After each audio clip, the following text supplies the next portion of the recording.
Kenner. It's the Star Wars mini action figure collector's case. Action figures sold separately. The collector's case holds 24 Star Wars action figures, like Stormtrooper, R5-D4, and Snaggletooth. It comes with 2 plastic trays to keep them in. Or you can turn the trays over and display all your figures in action poses. You can pack up Star Wars action figures and take them with you. The Star Wars mini action figure collector's case. Action figures each sold separately. From Kenner. I had that.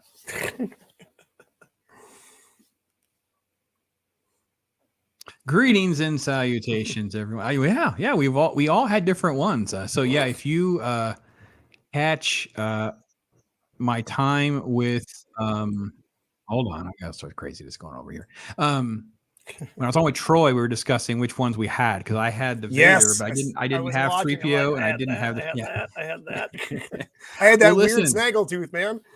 Star Wars Day is here. Hail to all of you. Roman of the Empire is in the house for a minute. We don't have long with him, so we're going to bump him in first, and then I'm going to have open door.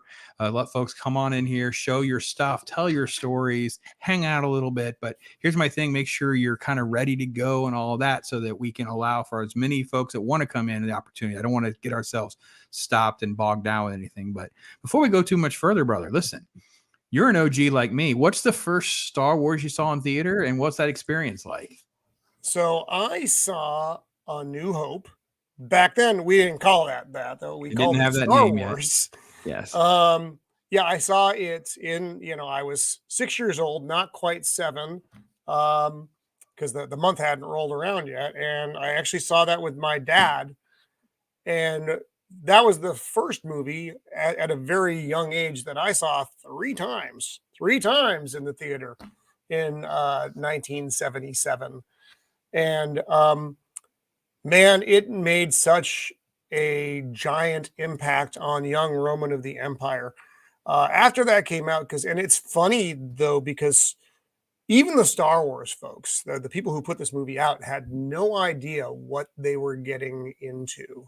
As far as the marketing stuff, because marketing for a film like this didn't really exist yet. They didn't have all the stuff. So the posters rolled out first, and they were like, some of them were a little hinky. They didn't look quite right. The characters didn't look the same. You remember that giant Star Wars comic book that came out? Yep, it was literally the giant one. And again, things looked a little hinky in it. It was funny, but you were reaching and grabbing for every bit of Star Wars you could get, just because this fascinating new world had been opened. And we were just kids back then. We're 7 years old, but we certainly, and even our parents, had never seen something like this. The phenomenon that became Star Wars. And then I forget when the figures came out. I know it was a minute. It was a year, the next year. Right. So, they're behind already going into this. And I mean, I remember the first action figure I got was C-3PO. And I was just so happy to have him. And it was funny though, because I don't know. I was a little kid, so I didn't know anything about collecting at that point. But I had like one of each figure. So I had like one lonely Stormtrooper, man, and that whole Death Star. I'm like, this doesn't look right. Well, let's get Mike in here. Mike is a comic relief crusader, also an OG like ourselves. He's ready to go. Saddle up here next to Darth Roman. Wait a minute. Comic relief crusader is dressed for the day. Happy Star Wars Day to you, my friend. Oh, the sound's not quite right. It's creeping. It's not quite right. We got to ramp up the sound a little bit, brother. We didn't get the full effect. You're still a little low. Your microphone not be quite right. Oh, really? Well, that's the sound is not strong with this one. Yeah, the sound is weak, and with the Force here. So yeah, we missed our Emperor intro. It was such a good intro. It was so sweet, and yet I don't think anybody at home could hear that. So, well, Mike gets himself plugged and plugged back in, which is how technical Pops gets. Gap After Dark. There he is. There's Mike. Hey, brother. All right. Well, now that I messed up that intro, Oh, it's all right. It was there. It was there. I So, I can do a take two. So oh well, okay. Let's do take two. All right, ready? Here we go.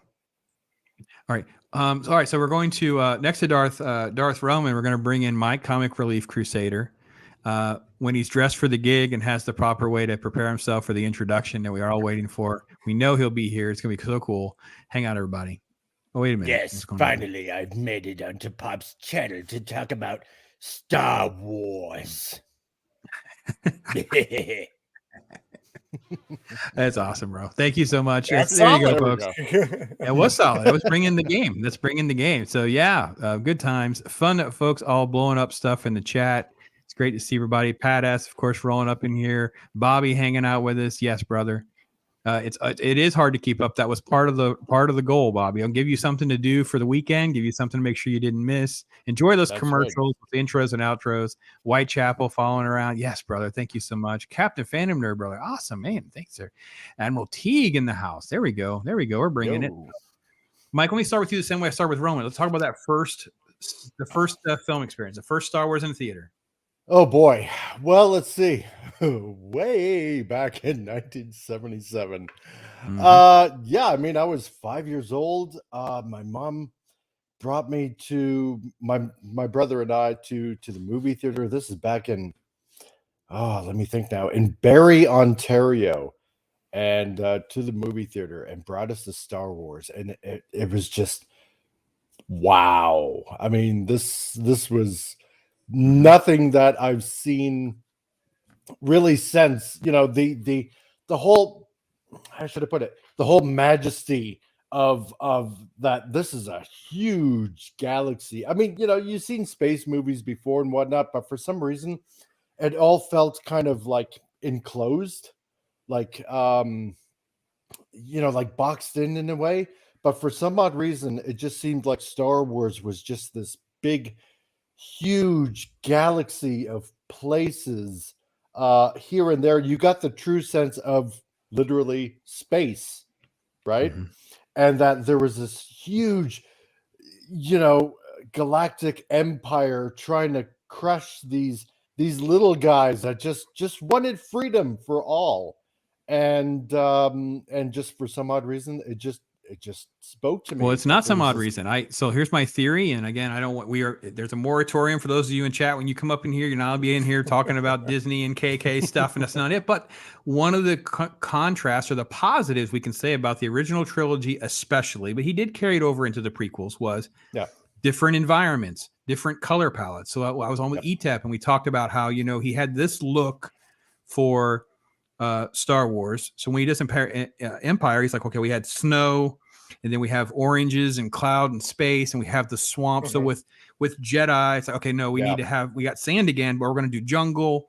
It's like, okay, well, it gives you the flavor of not only different places and different feels, but the grandness of this. They refer to things like when we were, you were 5, I was 6, Roman were 6. We were 6, we turned 7. It's like there was an outer rim, but we didn't know what that meant. There was these references that they were like, okay, this is really cool. Everything was so dingy and broken and dinged up. You wanted things that were just like, oh, this has got a backstory. It's got a history. It's got and Lando and Han would refer to these things that happened past, like gambling in the show. I don't even know what that means. I don't even have a Falcon yet, but I'm ready. I'm ready when I get one. I'm ready when I get one. So Roman, you touched on the action figure stuff, the market. Before we get to the marketing for that though, that first year, I did a video. My earlier videos was we got the comic books first, right? They wanted those rolled out. That was part of the deal with Marvel. We wanted to come first. So I do a whole video where I talk about that. But we talk about trading cards, magazines, the record. I didn't do a video. I should have done a video on the record because I'm a 6-year-old kid. I'm pretty sure I got it for my birthday. My birthday was July. So I'm pretty sure I got the album for my birthday. I don't know about you guys, but that picture book. Did you have the Disco Star Wars 45? I did at some point. I don't think I got it right away, but it was on the radio like constantly. It was the Disco Star Wars theme. And I wish I had done something on that. All the time. What are some of the things else that you remember before because again, Joker did a great thing on this where he talks about he got the figure playset the promissory note at Christmas time. I didn't even get that. Fancy. He got the promissory, the early bird special, right? Here's the box, an empty box with a promise. We'll send you figures. But for most of us, there was nothing. What were some of the things that you do remember during that year that had you so immersed? Why was Roman of the Empire so immersed in Star Wars in 1977? One of the things that I mean, back then your little brain doesn't really understand, but I guess it does. The first Star Wars film, Star Wars, as we knew it back in the day, was a fully contained movie. There, when it was over, we didn't consider sequels. We didn't think of things like that. It had a beginning, it had a middle, it had an end.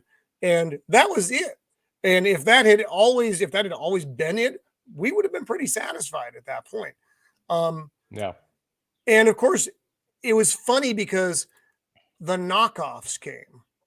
Mm-hmm. The knockoffs are and it wasn't even like necessarily the action figures. It was helmets that kind of looked like stormtrooper helmets, these big plastic helmets, which were probably not safe to wear, but we did anyway. And laser swords and things like that. And you would play Star Wars. You would imagine play Star Wars with whatever gear you could get to, re-experience these things in your mind. Mike, what about you? What are some of the things you remember? Because Gap brought up the picture book inside that record, and that's what I was trying to say. Yeah, I couldn't remember. It's those were the actual pictures. I'm like, okay, this is it. This is what they look like. And you were memorizing all these random factoids on the back of the trading cards. I was trying to read the novel, but it was the bubblegum packs. Way too. Oh, don't you get me started on cards. I am about cards, guys. So I got a whole box of cards right here next to me. This whole box is the extra box of Star Wars cards. It's just the random box of just random stuff. So yeah. You lucky duck. Oh, I'm nuts. My wife is just, God bless her.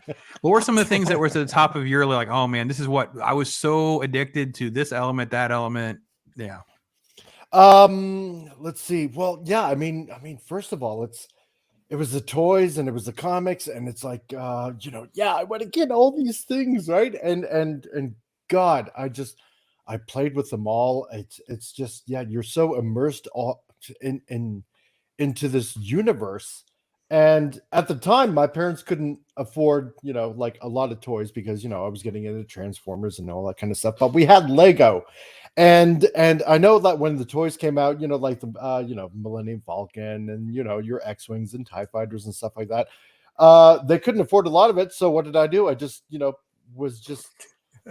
took the ingenuity and built them out of Lego, right? And I would play with them outside, and I don't know how many Lego parts I'd probably lost just flying around an X-Wing that I made out of Lego and stuff like that. But I was just so immersed in it because, like you said, Pops, you had it opened up this world of different environments, right? First they're on like this big giant sand dune of a planet of Tatooine, and then next thing you know, you're hearing about Alderaan. And even though you really didn't see a lot of it, except for the planet that eventually ends up getting blown up, you could tell that it was a lush green world, and it opened up your imagination that the people that probably lived there were just very happy, probably very prosperous type of people, and then of course with Empire Strikes Back, you had this snowball of a planet of Hoth, and then Dagobah, which is just this big giant entire swamp world. You had all these different worlds, and your imagination just starts flowing. It's like, what kind of creatures could possibly be living on all these different types of worlds? And as a kid, your imagination just soars. And then, of course, when Marvel put out the comics, there was a friend of mine at the time that had, the big first issue. That's what Roman was talking about, the big one. Yeah, the big magazine issue, right? And it's like, you're reading along with it, and he had it. Unfortunately, I didn't get it at the time, but we're reading along with it. And it's like, oh my God, this is like so awesome just reading this, right? And it's like, well, wait a minute, that scene didn't happen. It's like, well, no, they added that in. That's not in the movie. Right, Biggs. And then, we all knew about Biggs. We're like, Biggs. We all knew about Biggs, and we're like, Biggs wasn't in the movie, and then you can tell if someone was a normie or not because they didn't know about Biggs. Yeah, exactly. That was the first normie test for kids in Star Wars. Was the Biggs test. Yeah, he wasn't in the movie, but you know what? And then later on, when LucasArts had all their slew of games and stuff like that, they had a a CD-ROM that came out that had basically like this whole Star Wars encyclopedia on a CD-ROM, right? And this is like back in the Windows 95, 98 days and stuff like that. And it had on it deleted scenes from A New Hope that included Luke talking with Biggs and stuff like that. That scene. Yes, Yep. that scene. And I still have that somewhere, and I need to find a Windows 98 computer because somehow I'm going to try to rip those scenes off that. It's CD-ROM. probably on YouTube. It's probably. Probably. Yeah. But I mean, I've looked for it for years, and I can't even find it. So, but I want to open up chat here in a minute. But Roman, favorite toy? The toy you're like, I want so bad, but it didn't come. Obviously, most of us didn't really get a whole lot of toys. Well, you didn't get any toys till '78. There were legitimate Kenner toys. And then it's usually people talk about Christmas. It's like Christmas '78. That's when the Death Star arrived Sears for a lot catalog, of kids, right? Man, that was the Sears thing. catalog, that was a treasure box. Yes. What was at the top of the list? Roman's like, this was the one. I mean, you mentioned C-3PO, but what's something else? Excuse me, dying. So I was an only child. Which meant that the grandparents and the parents, the wolves that they were, at that point, still gave me way too much stuff. So I got, when they came out, I got the Death Star. I had all the figures. I had all the ships, the Falcon. The Falcon, I think, of all the pieces of Star Wars that I had, and I had a lot. I had that AT-AT, all the stuff. The Falcon was my favorite individual piece from that entire Kenner collection because it was just so cool. Because there were so many little elements within that ship that made it fun. You had that little hideaway smugglers. Yeah, the smuggler can't be there. Yeah. They could sit in the cockpit. Everything. It was you had that gunner's turret inside the ship. There was just a lot of little neat things that the little Jedi training ball came with as well. The hatch opens, the landing or the entry hatch opened up on that thing as well. It was just like a million different things about that ship that made it so much fun.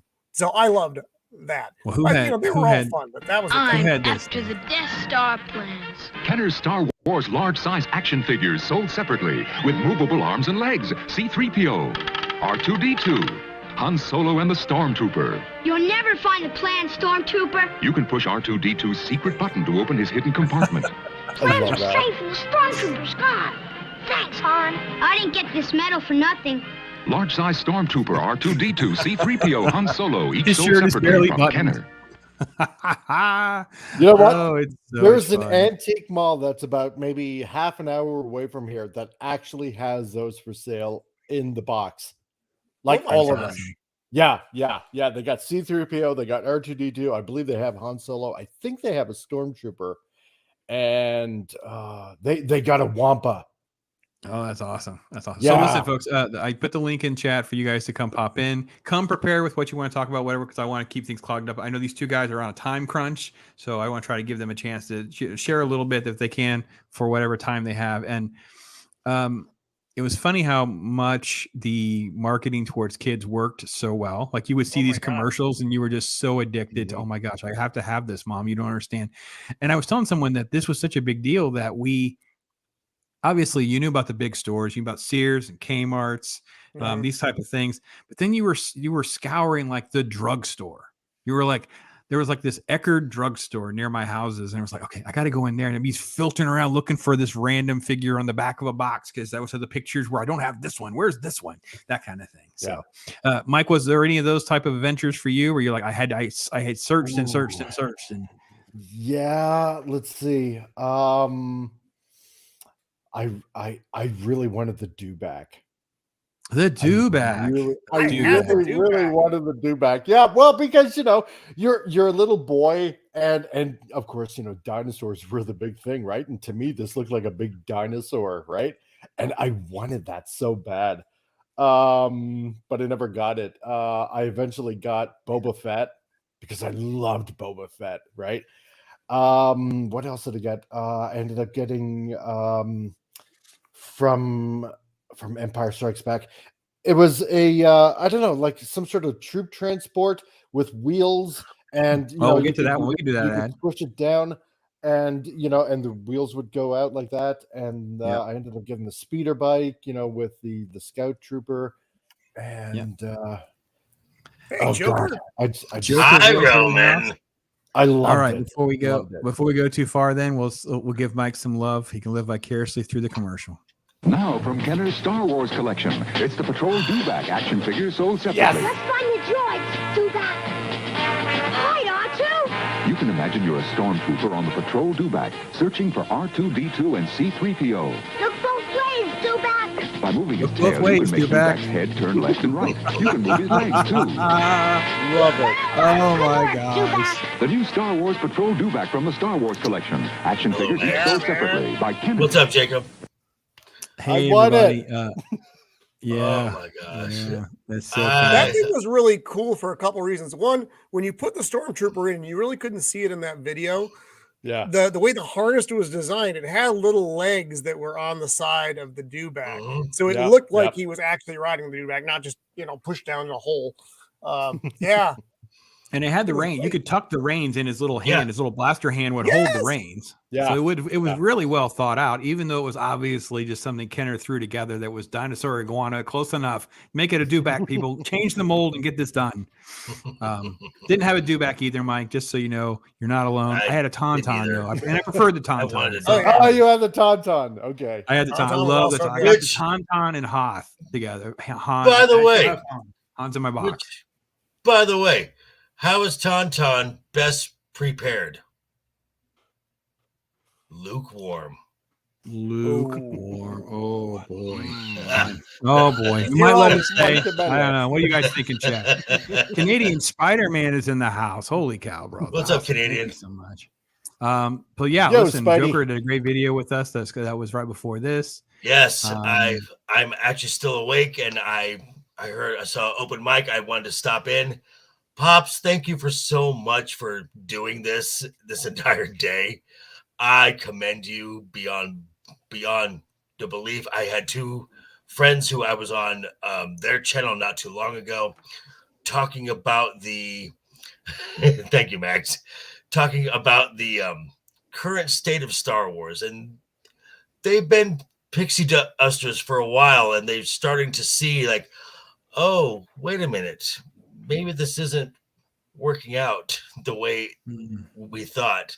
And very receptive, and thank those guys for hopping on. That would be Dork Wars and Pop My Culture. I'm here to say thanks to them, thanks to you, thanks to everyone here. Those commercials have I've had a smile on my oh yeah, man. wider So than much fun. normal. And the fact that you mentioned the Burger King glasses, I remember those. That is the first time. Wow. That is the first time I ever heard the term Sith, because the Darth Vader one said Darth Vader, Dark Lord of the Sith. Yep. Pat, actually, if you're not, because if it you're always not made me with wonder Pat on what's Twitter. Sith. Right, Yeah, exactly. Pat, right, yeah, it wasn't covered in the cards and stuff yet much. Pat actually posted a photo. I think it was Father's Day, where one of the glasses broke. So he posted a photo, and it was like, oh my gosh, there's a tragedy in the house. Like, what has happened? So it's fun. Right. It's fun. So Tim is here. All right, and making Trek references. Okay, well, all right, we'll see. Okay, I'm sorry, I yeah, lied. no. I thought I had the glass. What I have is in some kind of plastic mug. coffee cup that my kids got me. They Okay. found at a shop.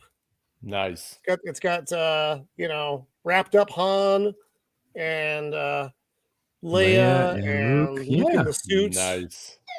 It's Nice. blurry, so you can't see it. But yeah, so yeah, these are pretty good. It's also full of quarters, but All right. R.I.P. the Luke glass. Yeah. Listen, don't sleep on thrift stores, yard sales, flea markets, these kinds of things right now at the buyer's market. Get a gauge for where things are selling, especially with auctions, because when the economy's soften, people don't want to spend money on their collectibles, and it's a good time to, maybe look at something that maybe you always wanted and you can finally get your hands on. So Yeah. True story. And I just stopped in to say hi because I want to thank Pops for doing all this.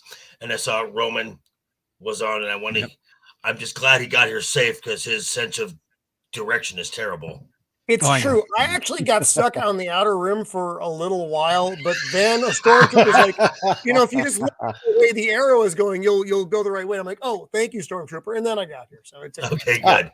And I am tired. I'm going to bed. So, because I've been up since I worked till 8 a.m. and I've been up just being giddy. Yeah, he was up early with me. So yeah, he's been up. So go take a nap, my friend. Take a nap. All right, buddy. Love you guys. Love you, buddy. See you, Joker. Yeah, Cannoli's passing through. Nos is here. Also all good stuff. All good stuff. So yeah, he got one. I got one for a couple bucks. That's great. That's great. So So did you guys recollect or augment your collections or buy your kids things when the new rounds of Star Wars stuff came out? Because remember, we talked about this before, Pops. Everything was dead for such a long time, and then they sprang them on us again. The new line of Star Wars stuff. I have some of my Power of Force stuff. Go ahead, Mike, while I get it organized. I did with some of the Lego Star Wars because I've always been a Lego fan. And when they started coming out, it's like, God, this is a merger made in heaven. So, but when Rogue One came out, our youngest daughter, she liked the film, and she liked what was it, the reprogrammed Imperial droid? I'm trying to think of his name now. Oh, K2SO. K2SO, yeah. And when we saw the god awful prequel other movies, she liked Captain Phasma because it was just a chrome stormtrooper. She liked the chrome stormtrooper, so I got her that. Even though she really didn't like the movies all that much, she just liked the fact that there was a chrome storm. I can't even talk. The look of the character was super cool. It was neat looking. I mean, that's before you knew anything about it. You had these kind of cool figures that started rolling out, and it's like, oh wow, that's really cool. And that was about it. So But yeah, so for me, Roman, the answer is absolutely yes. They were watching. I said this earlier that my daughter was 2 years old. I'd have Star Wars on, and she would pause from time to time, hearing different things, curiosity. So they were raised with this their whole life. So when the movies came back around or whatever, they were obviously into all that. But before that, I was already on the Power of the Force hunt with the orange cards, going to FAO Schwartz, looking for the FAO Schwartz exclusive ones, and whatever. So this is part of their stuff. Now, this is just, I have 5 kids, so it's not all the stuff, but this is one little box I found of the Power of the Force stuff. So yeah, you can see how like how mannish Princess Leia looks. They were very peculiar looking. That line they kind of had this He-Man muscle. We've all been to the gym over these last 20 years. Yeah, she looks quite muscular. Yeah, they're doing steroids like crazy. I don't have the buff chested Han Solo handy. I had the 2 other versions, which actually are pretty good. What was your favorite Han Solo, Pops, of the original line? What was your favorite Han Solo? My Hoth one. Ooh. My Hoth one who could ride the Tauntaun. It was because they came together. I'm 99% sure that was my birthday of like 80. Was I got the Tauntaun and the Han Solo Hoth with it. I got to be honest. Han wasn't at the top of my list when it came to figures. Obviously, my Boba Fett is the treasure. I showed it off like 2 or 3 times already. It's my treasure. Yeah. It's like totally off limits for me. The kids getting that one. It's still my original one. I will say this: when I went through this box, I was impressed because I have both the boys. Neither one of them have their Vader. I have both of them, so I don't know who's missing a Vader because I have both their Vaders. So excellent. I just enjoyed. They really were. They're not articulated the elbow yet. These are still Power of the Force figures and not because we didn't get to it. And I have Padawanami on later, so you want to see figures and a sample of just the ridiculousness of how many characters and how deep and wide it get. And I have no hate. I got to be honest. I loved it all. Had a good time. Now, I got to ask you, Pops, for your Boba Fett figure. Okay. Yes. So which one is it? Is it the original figure, or is it the other rare original figure with that has the pop out missile thing? They don't. The pop out missiles never one? went. The pop out missiles never went to us. That's sort of an urban legend. So it said, you can. Oh Listen no, to I've the seen one. No, I'm not saying they don't exist in the world. I'm just saying they didn't go to us kids. So it didn't go out into the market for us to buy. Yeah, there's a documentary called The Plastic Galaxy that talks about the action figure stuff. Yeah. And you're more than welcome to check out that. It's free on YouTube now. I meant to do a review and I just didn't get to it. And it sort of kind of goes into, it was a thing. We had to pull it because of what happened with the Battlestar Galactica kid. Right. And reality is, there's a few that are kind of out there. The prototypes are out there, all this kind of stuff, but it wasn't something that was available. So I have my original, just the regular one, not like some weird. Same. Yeah. The funny thing about those original figures, their articulation was terrible, but we didn't care. Oh, yeah. We were just so happy to have them. Their arms were like straight, that whole motion thing. The lightsaber shot out of the arm. You saw it in the commercial, the 12-inch commercial with C-3PO's hand to push the button, and it's like you're holding him. He's literally laterally like this to hold the button, like boop, like that was like. We were just so happy to have them. It was so exciting. We were so addicted. I just, I think I pinned the link if you guys want to join. I see Zach's is in the chat, folks like that. So. You know what? When a friend of mine told me that it was actually an actor inside R2-D2, I did not believe him. Kenny Baker. Me neither. Right? Yeah, I didn't know. I'd never assumed that I didn't even know when I found that out. It was a long time before I realized there was a dude in R2-D2. I know, right? I think it's one of the storybooks or something, or maybe it was a Star Log that had like the behind the scenes photo. Thank you, Pat S. Pat S is showing off. Yeah, Badass is showing off. He's got the saddle and everything, baby. He's rocking. And look at Han. Han still got his gun. My stuff's a mess compared to Badass.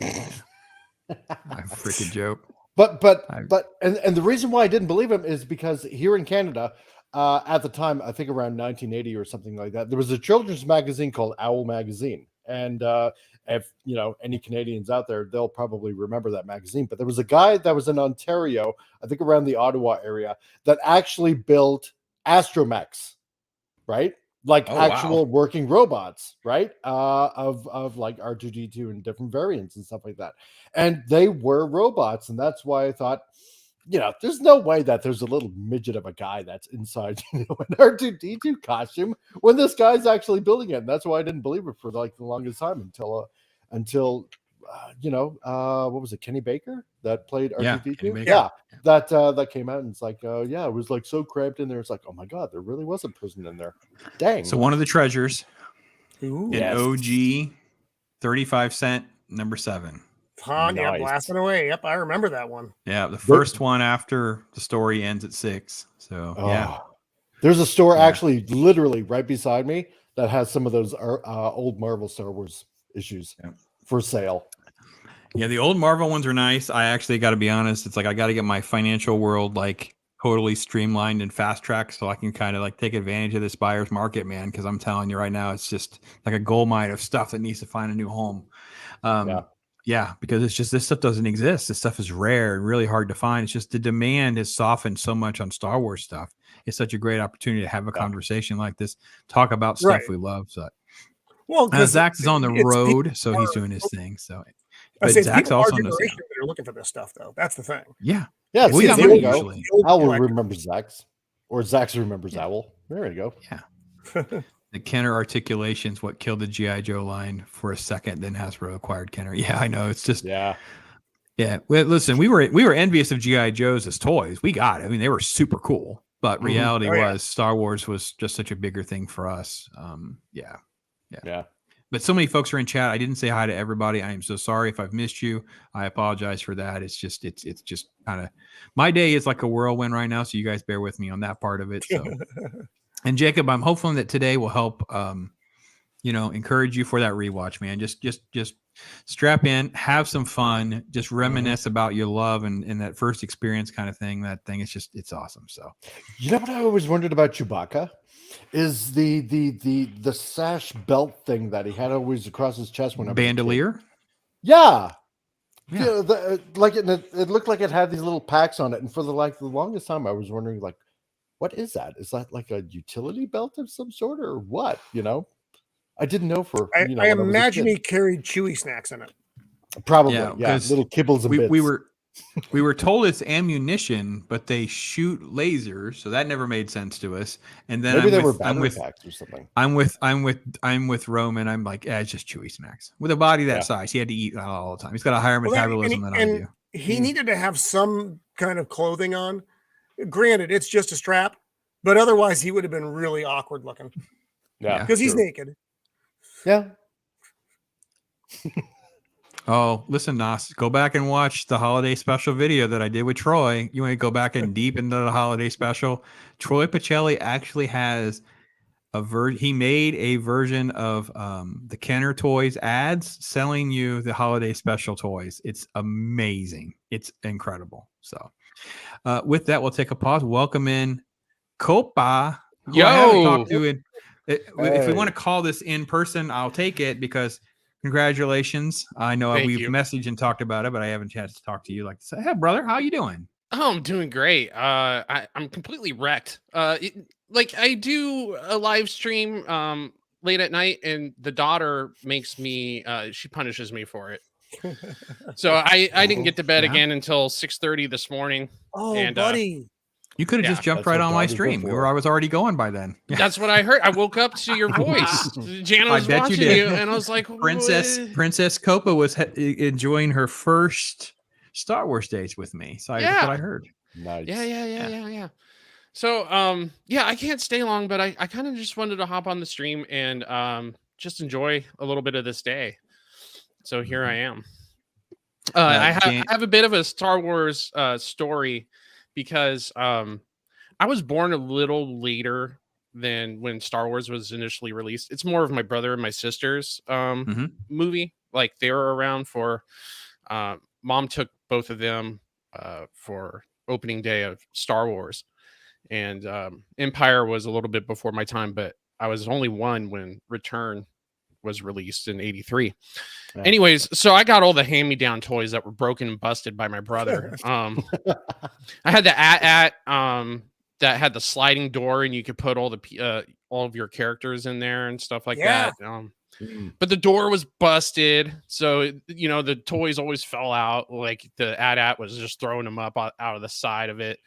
But the interesting story is my mom, because we had a big backyard.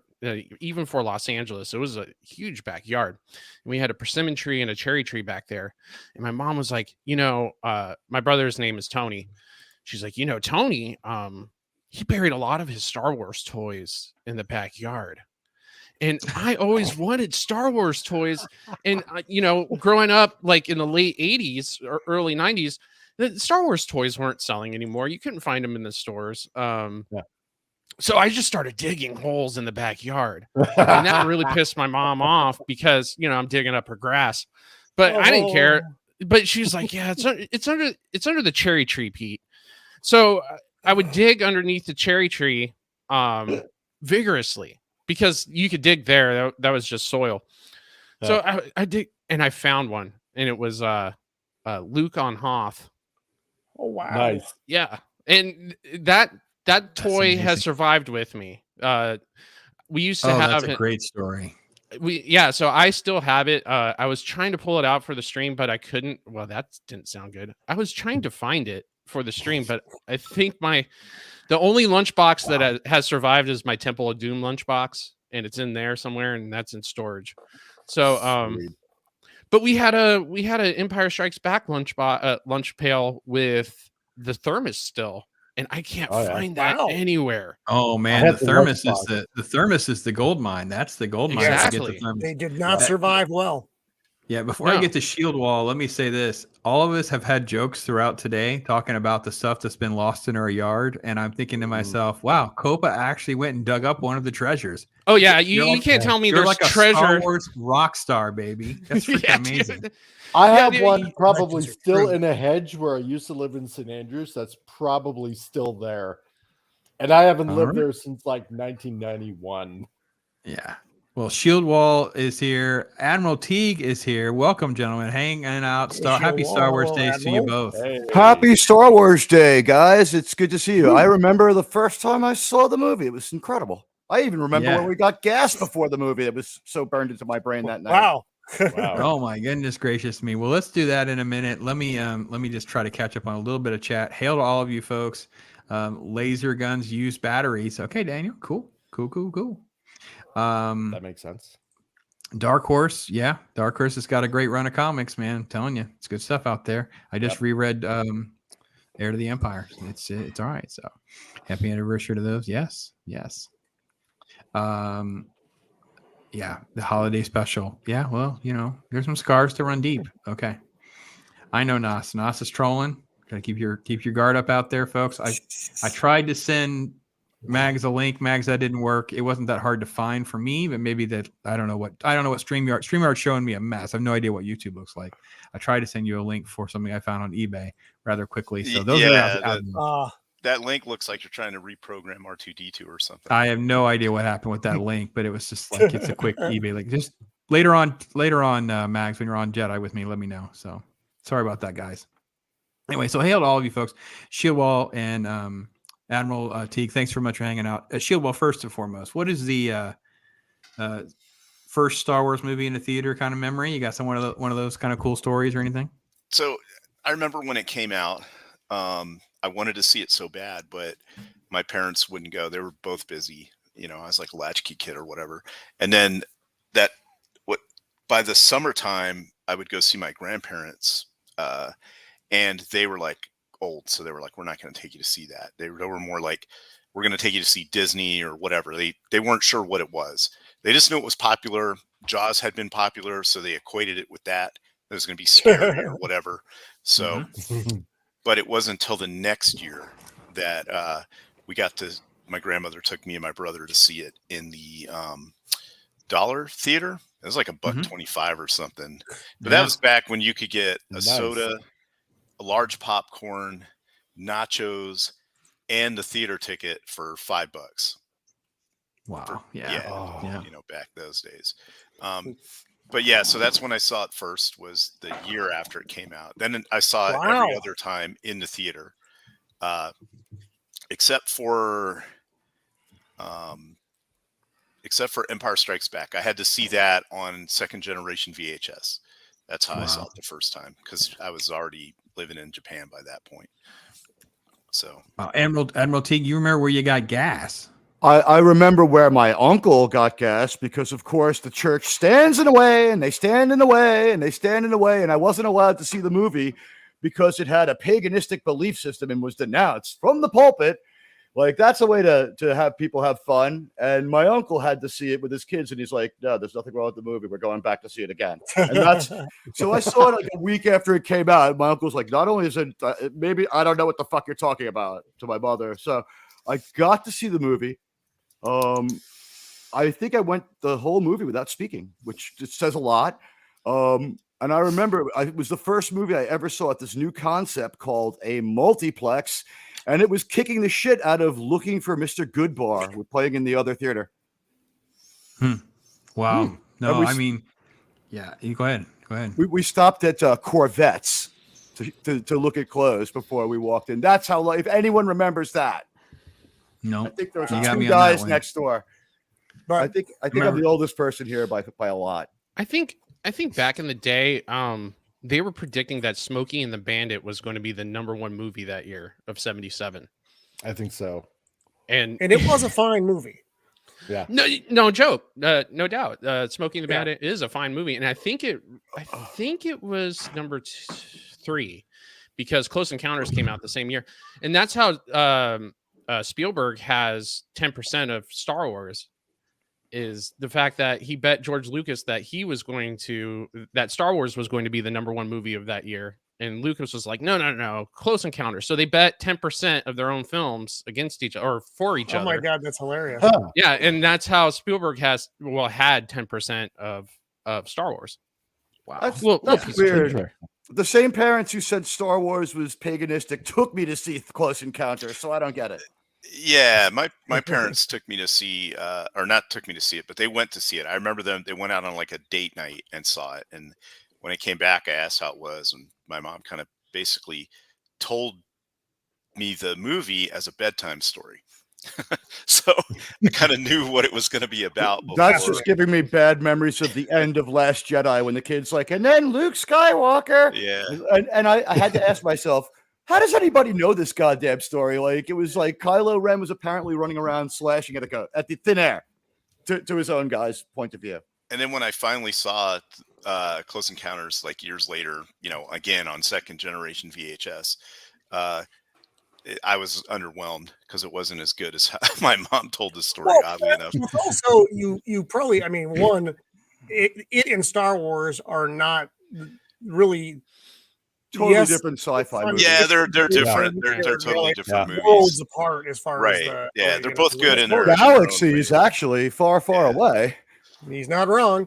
But Pops was talking earlier today on the premiere about the different toys, and you had like the ads and stuff, and man, that was really bringing back memories.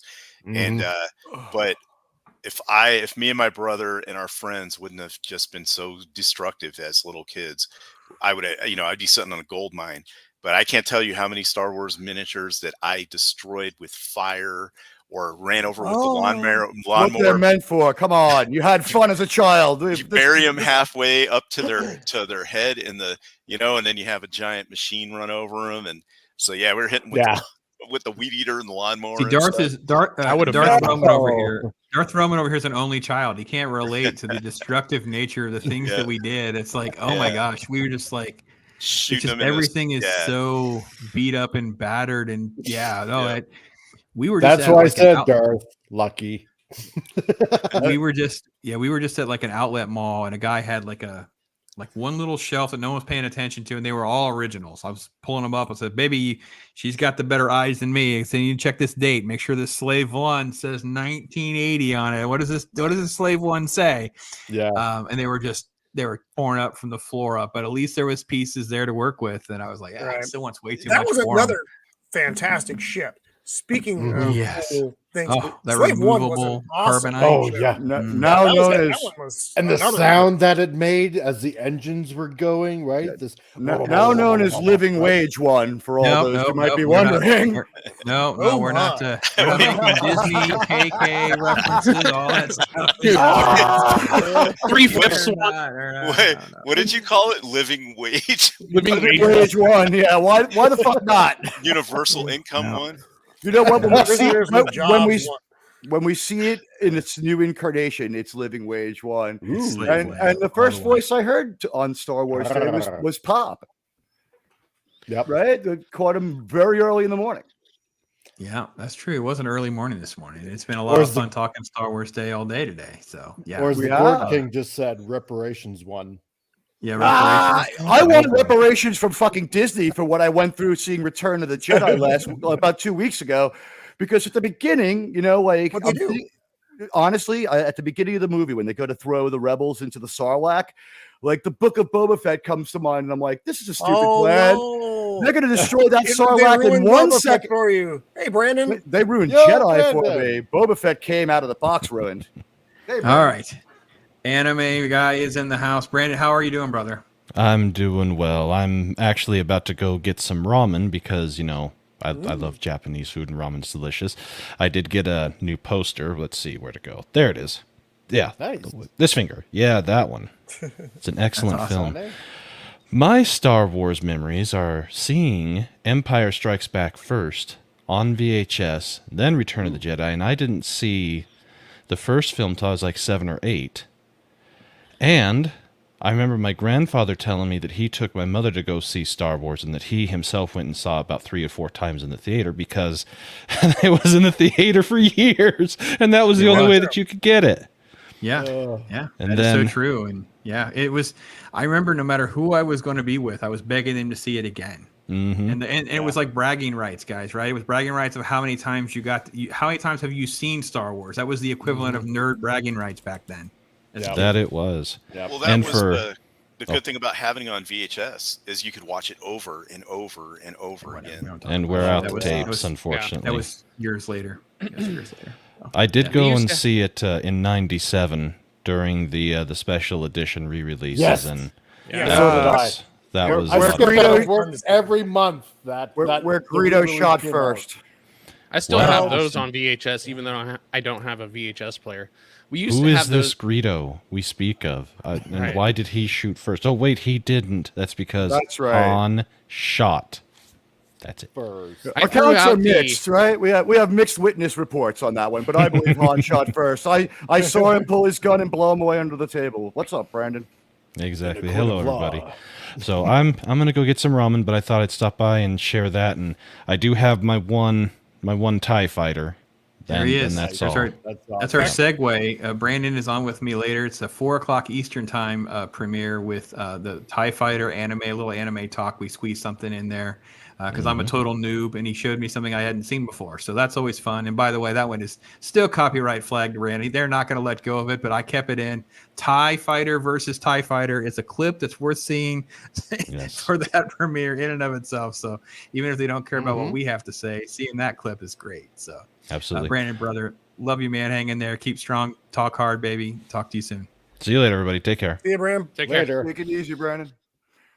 I have to go back to Copa digging up an action figure. I don't know about you guys, but With- you want to go with on a that, Yeah, that's Bob, fascinating. I'm gonna have to eject. Yeah. No, I cannot stay on target. I apologize. I No, have no. to, You had limited time. Thank you. So, any other last thoughts or things you want to I say? do real want to quick? share just a very brief, funny story. It's funny, peculiar, and funny. Haha. My wife, Mrs. of the Empire, and her brother are a couple of years apart, and he had all the Star Wars stuff when he was little, but she was like a girl and liked to do girl stuff. So she made him play Star Wars Family with the action figures. The Jawas were the kids. The Tusken Raider was the wife with curlers in her hair. So wow, that's awesome. Those are peculiar times, but yeah. So that was Star Wars in their house, and then one of his older friends was a jerk and sat on his Death Star and crushed it. So, but but for me, it was all magic, baby, all magic. So thanks Roman, keep in for touch. doing this today, Pops. This is Yep. it's you've got a grand day for everyone planned. So thanks for letting me pop in. I appreciate Absolutely. it. Nice meeting Keep you, in brother. touch. We'll talk soon. I'll see you guys around the interwebs. Peace. See you, dude. Yeah. Hail Darth Roman. Yes. Only a master of Italy, Darth. Yeah, seeing drive-ins. Oh my gosh, Star Wars and drive-ins was another whole experience. Like it was just so different because you were like, that's like cosplay central when things for people would cosplay back in the day to go to the drive-in to see stuff. So yeah, so there and was Matt two brought up another great memory. Sorry, I I want would to have this a last problem story. with that Lucas in because that shirt. It's great. In that year, Star Wars at the drive-in through like an AM radio speaker. That's a little bit okay. So it costs like 75 cents for the whole family to see the movie. Let's remember that. How much did everyone pay to see Star Wars? My uncle paid like 50 cents to get me in. Yeah, so there was two drive-ins near my house when I was a kid, and Dad would take us to like Empire or Return whenever they would play. And I remember, those little speakers that would hang on the window that you just pull up and it clips onto your window. And then I would run out and just start playing in the middle of the in the middle of the cars and stuff like that while I was playing. And then a lot of times I would be watching like through the rear window, like, oh, what's on right now? Oh, like Batman is on, or Indiana Jones Temple of Doom was on, and I was like, oh, I was watching those two. Man, I had so many good memories of being in the drive-in. It's actually kind of appalling that they got rid of those. Like there's still one in Southern California, or at least in the greater Los Angeles area. There's one in Riverside, and I saw Terminator Salvation there. Nice. And it was legit like a fun atmosphere. I just don't understand like why they got rid of them. In the summertime here, in the profit, town they weren't profitable. There's money. It's about charging money. They'll do like a drive-in, theater during the summertime here in the town that I'm at, and they'll just put up this big giant screen, And then, you know, at a certain time when it starts to get dark, you know, and just people just start driving in and watching movies. Yeah, Doesn't matter. they have one in Los Angeles where they'll project the movie on screen and you park in a parking garage and watch Yep. it. That's That'd be kind of cool. cool. And Yeah. they That's project kinda it on the side of a building. Yeah, it's really Nice. that was really cool. But they only do that during the summer. I don't know if they do that anymore. I remember when Empire came out, and oh god, there was like a huge lineup. And my dad actually wanted to see Octopussy, which came out at the same time. He's not And- stupid. I mean, come on. I'm No. with your dad on this decision as an adult, at least. Exactly, but it's like, but what was it? My mom said, "No, you promised everybody that we're gonna go see Empire Strikes Back." So, And he we was ended like, up "But going she to see has 8 Empire Strikes pussies." Back. Well, yeah. But yeah, oh, it was such a long lineup, but it was so worth it. I think we were probably in line for about an hour outside in the summertime and just waiting and waiting and waiting. And I think I got, I think it was like a plastic cup, an Empire Strikes Back plastic cup, and I think probably it's still, hope to God that it's still over at my mom and dad's place all the way back in New Brunswick. So, so mom and dad, if you're eventually watching this, please don't throw it out. If you Who find has- it, for the love of God, please save it. Who has their Burger King glass tumblers still? Well, I know Pat S does. He's got a whole set, and they Yeah. just had a tragic loss of one here recently. So yeah, some of us have. I don't have my original Burger King or the Taco Bells that came later, things like that. But I did. My daughter-in-law did give me some of the reprinted new ones. But yeah, some folks do. They're not as expensive as you think. I would have thought they would be harder to find, especially if they're still, you know, where all the stuff's not rubbed off. But yeah, Pat S showed some earlier. I don't know. It's interesting to see what has become, like, I want to say collectible or not collectible, because some things like that are just not. And I think, Mike, you brought up the jumbo size comic book earlier. I saw one of those in like a thrift shop for like $15. Oh, And it wasn't. I want it. It wasn't in the greatest of condition, but it was there for like $15. I'm like, oh my god, I don't care.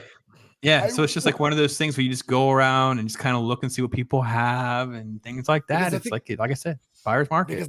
Because I think the guy next door, and I mean, he sells a whole slew of stuff. I think he has issue 10 of Star Wars, the Marvel one. You live next door to a comic store or a crackhead?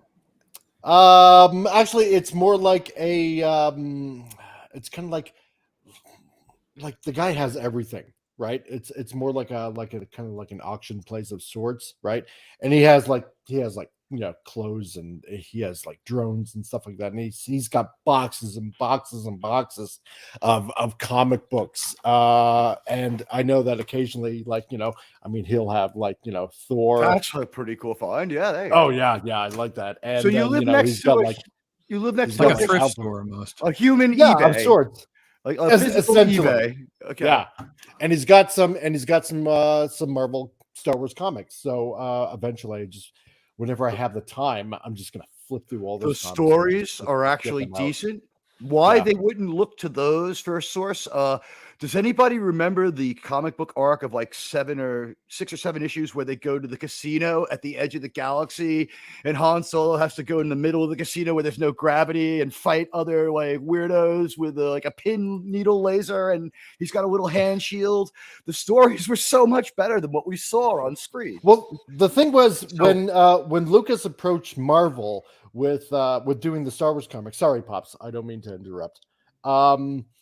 He said that certain things were off limits between Star Wars and Empire Strikes Back, because it was, you know, at the time when Star Wars came out, he told Marvel that, you know, you can't talk about this and this and this and this and this, because he was still working on Empire Strikes Back.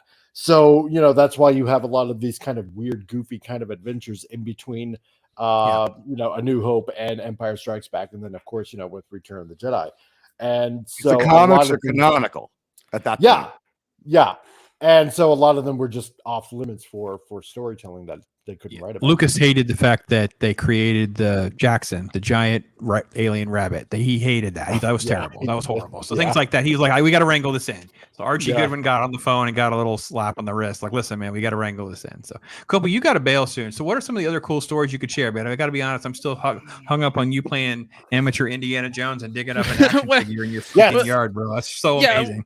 Well, my mom and dad, they made the mistake of telling me that there's treasure in the backyard, and so I was like, okay, well then I'm digging up holes and I'm going to find this treasure. Yeah, it's so yeah. When I found that Luke Skywalker, and it was it was the Hoth Luke Skywalker. I was like, oh my god, like it's true, it's here somewhere. So I started like digging for the Millennium Falcon. Like somehow my brother buried that or something. I don't know. Like I had it in my head that like my brother just buried all of his toys, so I couldn't play with them. So I just started digging holes in the backyard. That's awesome, man. But that was the only one that I found was the Hoth Luke Skywalker. I really, really wish I knew what happened to that Empire Strikes Back lunch pail though. Because we did have the thermos with it, especially the thermos. I got to be honest, anywhere I go and I see a thermos, I forget which one we were at, and it was something I want to say it's like Dukes of Hazzard or something. They wanted like $100 because I had a thermos, and it was like beautiful. I was like, my wife's like, looked at me like, "You're not actually gonna buy it." No, I'm not buying it. I'll be in trouble. You gave me the look. I know. I got it. It's not Star Wars. It's not Marvel. I get it. I know what the rules are. I got it. So. Did those have the glass liners or the plastic liners in them? The thermoses. Yeah. The first one I had a glass one, but those are gone by 1975 by legislation. Yeah, I was about to say the Empire Strikes Back one was plastic. Okay, that's what I thought. I got messed up from one of the glass lined ones as a kid. I drank, like it got broken. I thought it was just ice because I was so little, and I just drank it, and that was a fun experience. Yeah, we a lot of drive-in talk in the chat, and just so you guys know, we're really having a hard time in Florida because you got to keep your car running to enjoy it because the mosquitoes are so bad. So it's like one of those things where it's not a good fit for Florida, so we're just not working. So, and Polly is going to be here soon. We have Polly on with us, so that'd be kind of cool to be able to that's with Polly as well. Nice. So yeah. Copa, like, what's it like now? You got like Princess Copa. You've been like reading and watching movies with her and things like that. How's the world feel differently now in the pop culture perspective? It's I can't wait until she gets a little bit older so I can enjoy the movies through her for like the first time, you know what I mean? But what I've been doing is when she gets home, because she's flip-flopped, so at nights she's wide awake and during the day she's mostly asleep, so I'll pop on a movie. So it was Conan the Barbarian, Conan the Destroyer. And then I popped on Vin Diesel's Riddick trilogy, and she wasn't having that. So then last night it was Total Recall. So I popped on another Arnold movie, and she was relaxed. So she's about the Arnold movies. But I think with Total Recall, I have a theory about why she's so relaxed with Total Recall. That soundtrack has such a melodic, sleepy tone to it that it was just lulling her to sleep. But when that movie stopped playing, though, man, she was wide awake. But yeah, I can't wait. I can't wait until I watch these movies again and just get to watch her reaction to them and stuff like that, good, bad, or indifferent. It's going to be a lot of fun. Amen. It's awesome. Well, I'm glad you were able to hang out with his brother, share a story or so, and just have a good time. And hopefully you enjoy the rest of your day, and do something Star Warsy as well. Yeah, I'm gonna pop in Return of the Jedi. Return of the Jedi, I go back and forth on which one's my favorite, Return or Empire. And I've come to the conclusion that Empire is the solid film, in a filmmaker's perspective, and Return is the more entertaining film. I got to agree. I don't know what it is about Return. If you skip over the musical element that they added in for the special edition, which is effing ridiculous. Terrible. It's just so bad. You skip over that. I mean, it's a pretty entertaining film. And especially, I think that has the best lightsaber duel out of all of them because it tells a complete and full story. I think people get hung up on Jedi, and we'll have a Jedi stream tonight. We'll hopefully get into some of the criticisms of Jedi, and it's like, the biggest thing people get hung up on are the Ewoks, and I'm like, well, first off, if you don't know that Lucas wanted Wookiees, then we really can't have a conversation because you're not allowed to throw stones at Ewoks until you know that. So, and they cannibalize the stormtroopers. Not many people notice that, but they cannibalized the stormtroopers and cooked them and ate them. So that's pretty cool. I mean, those little things, they're pretty dangerous. Yes, they're about to cannibalize. They're about to eat Han and Leia and Luke. So absolutely, that's it. So I they don't want to spick it. Yeah, they're rolling pretty hard, dude. I mean, yeah, they might look cute and cuddly, but they're going to eat you to death. Well, Copa, I'm so glad we're able to hang out, man. Thank you so much for hanging with me. Hey, bro. thanks for having me. Glad to be here and glad to hang out with all Yeah, you guys. nice to meet you, Copa. Yeah, nice to meet you too. Yeah. All right, yeah, you guys, awesome, guys. everybody take care. All right, later, man. All right, have a good one. Matt, my brother. Well, Thanks. Good to see you, man. Thanks for hanging out. Am I good on audio? Do I sound okay? Yeah, you sound Yeah, good. yeah, you sound good, Matt. Yeah. I was lucky. I'm in the middle of doing work with databases and stuff, and then this pops up, and right now my groceries just get here right in the middle of all this. You know, but Nas is throwing out some thoughts. So yeah, stuff's so I heard coming. what Copa was saying about Schwarzenegger and his kid. There was a thing like magazine articles and newspaper articles back in the late 80s or 90s. Little kids found Schwarzenegger fascinating for some reason. Like they would stare at pictures of him wherever he was. They don't know, like there were all sorts of pop psychology articles, like maybe he looked like a giant baby, you know, or maybe little kids, like there was a protector thing because he was like manly and all. No one knew, but it was a documented like pop phenomenon where anytime there'd be pictures of Schwarzenegger, little kids would just like, you know, like they would just be fascinated, even babies. Interesting. Interesting. No, didn't know that. So I know we got folks that are going to want to come in here too as well. Let me go back to Admiral Teague, man. You were going through like a very minutia driven details of that first thing. Were you like into like the toys and all the shenanigans, and like is there something at the top of the line of the toy list and the fun playlist? I think my first toy was the 1.0 Kenner Han Solo, and it was the coolest thing. I thought it was like the greatest thing ever. You know what I mean? It was like I loved Han Solo. I thought that movie was about him. I didn't realize I loved all the other elements. And as a little kid, I guess the one thing that sticks out of my mind is there was like even sitting there as a child, a few elements of the only other movie I really understood were represented there. Like there's some Wizard of Oz in Star Wars 77. Sure. The droid, I mean, 3PO is a lot like the Scarecrow. It's such a perfect movie. As far as the toys, like yeah, that first Han Solo, and I think X-Wing pilot Luke was next. And who didn't have a terrible story of losing the gun and the toy just wasn't complete anymore?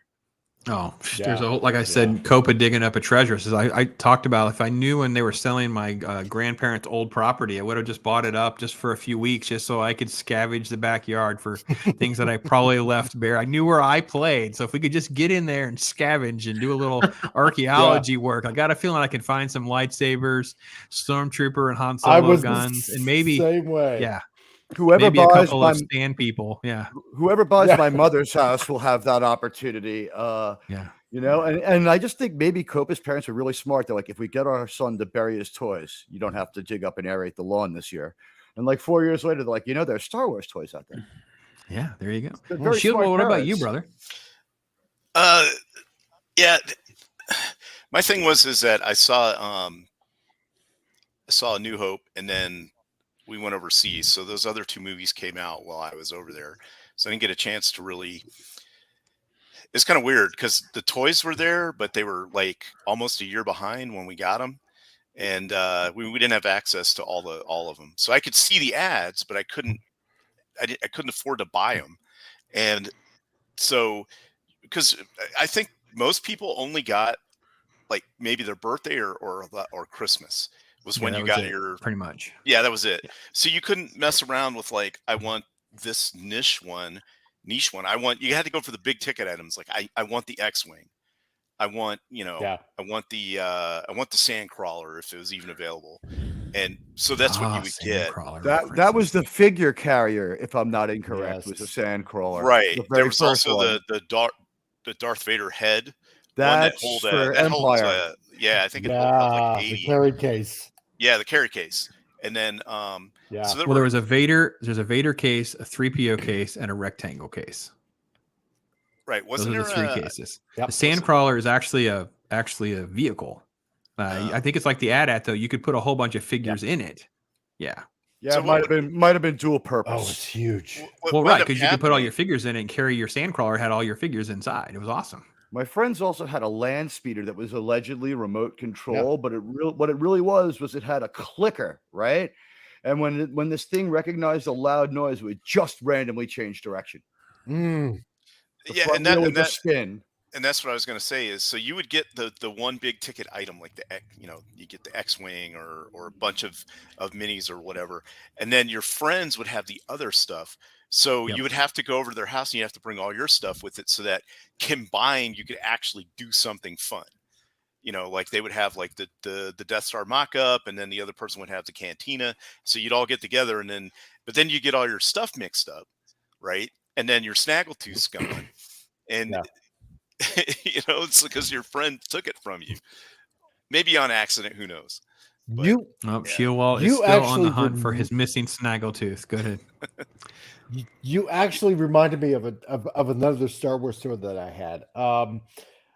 Let's see, back in the day, God, there was like this arcade that we went to in St. John, which at the time was about maybe an hour away from where we lived, right? And there was this arcade, and I think my mom and dad, they took me to it, so my brother and I can play a few video games and whatnot. And they had, like this little store kind of thing. And what was it? And I got this little die cast land speeder, Luke's land speeder, that was about, I think probably about maybe this big. And it obviously had Luke in the driver's seat, and it had 3PO and R2D2 sitting on the back of the land speeder. And for the love of God, I haven't the faintest idea where that went to. I remember that. I think that is the but it was same die toy cast. that I was thinking of. Yeah. Oh, okay. Okay. The one I was thinking was plastic that my friends had. But yeah, these toys and this movie brought people together. You wanted to get together with your friends. You wanted to fantasize about the movie. You wanted to play with the toys. Me and my cousins who saw it, like that was like for the next 3 years, we just mentally, like whenever we got together, we fell into the roles to play Star Wars. And who knew, right? What it would turn into. Yeah. But I mean, Pops, you know what? I gotta thank you for this, because it's just bringing back all these memories of Star Wars toys and stuff that I had that I haven't even remembered like in ages. Yeah, this is. that So let me share. Let Let me share this one, because this is one I never got, and I'm like, every time I see this commercial, because I haven't been playing it a lot, it just drives me nuts. The Rebels return. You can relive it all with Kenner's Star Wars Return of the Jedi collection. Rebel attack squad ahead. New Gosh, I wish I had had this thing. Together batteries not included. Action figures each sold separately. After him. Excellent, Lord Vader. Death Star signaling. Ring up. Prepare to land. Landing gear down. Ramp engage. This battle station better be ready. Did anyone see a commercial like this when you were a kid and you saw the kid No. like flipping the blinds around? Yeah, I You're know. flipping the blinds I around. didn't You're like, even know I that never was a thought to toy. do that. Thank you for the idea. Good idea. But that's what you did back then. Yeah. I that actually was have a the known model thing, of the the shuttle blind thing. Tidarium. Yeah. I this ad just makes my head hurt, because I'm like, I don't remember having this like at all. And God, I wish I had one. And now I've seen them. And of course, you know how that's life is. You don't see something for 35 years, and the next thing you know, every time you turn around in a thrift store or something like that, you find one that's still in the box. You're like, Yeah, oh my gosh. yeah. That stream I that you didn't did even earlier it's not- today was kind of like the Field of Dreams. You know what I mean? Yeah, Like yeah. the memories will be so thick they'll have to wave them away from their face like flies. And it truly was. You would show like the commercial and then the holiday special and all that, and it just starts all coming back, stuff you haven't thought of, in decades. I didn't even know Shuttle Tidarium was a toy back then. Oh my gosh, it's That so is cool. I've never surprising. seen it. There were so many Star Wars toys, though. Like there were even like toys of things that didn't happen in the movies if you weren't looking hard enough. It's like, who is that character? And it was some bounty hunter that Lucas made up and never actually put in the film or whatever. Just The I remember watching stormtrooper the transport that held Yeah. 6 stormtroopers. That wasn't in any movie, but it was in the comics. Yep. well, a lot of those like EU guys saw all the toys and said, "Yeah, that looks cool. Let's throw that in there." It's in the Mandalorian, that troop carrier truck. Yeah, I've done that commercial today for sure, because there's a lot of talk about that thing. So, I know that. Did I anyone think look at the Gord. Sears catalog, just planning which one you were going to get, right? And pestering your Yeah. parents like, I want this Millennium Falcon. I want this Millennium Falcon. And they're like, well, you got to pass math. Well, and we go back to the holiday special video we did earlier today, and it's like we pull up some of the ads, and we were talking about how that's how you get the blue snaggletooth. And Troy was talking about how he sent his parents out looking for the blue snaggletooth, not realizing it was a Sears exclusive with the Cantina set. You couldn't get it in stores, so they're wasting all this time rolling through Kmart's and Toys R Us's looking for this blue snaggletooth. It's so fun. So, and for a while, some of them were only available with the mail-in proof of purchase. Yep. Right. yes, So the Emperor commercial. Yep. Yeah, we did that too. So, And- Matt, yeah. what about you, brother? What's like a figure or toy or memory or something like that? Throw something out there, man. I used to do things because I would intermix all my toys together.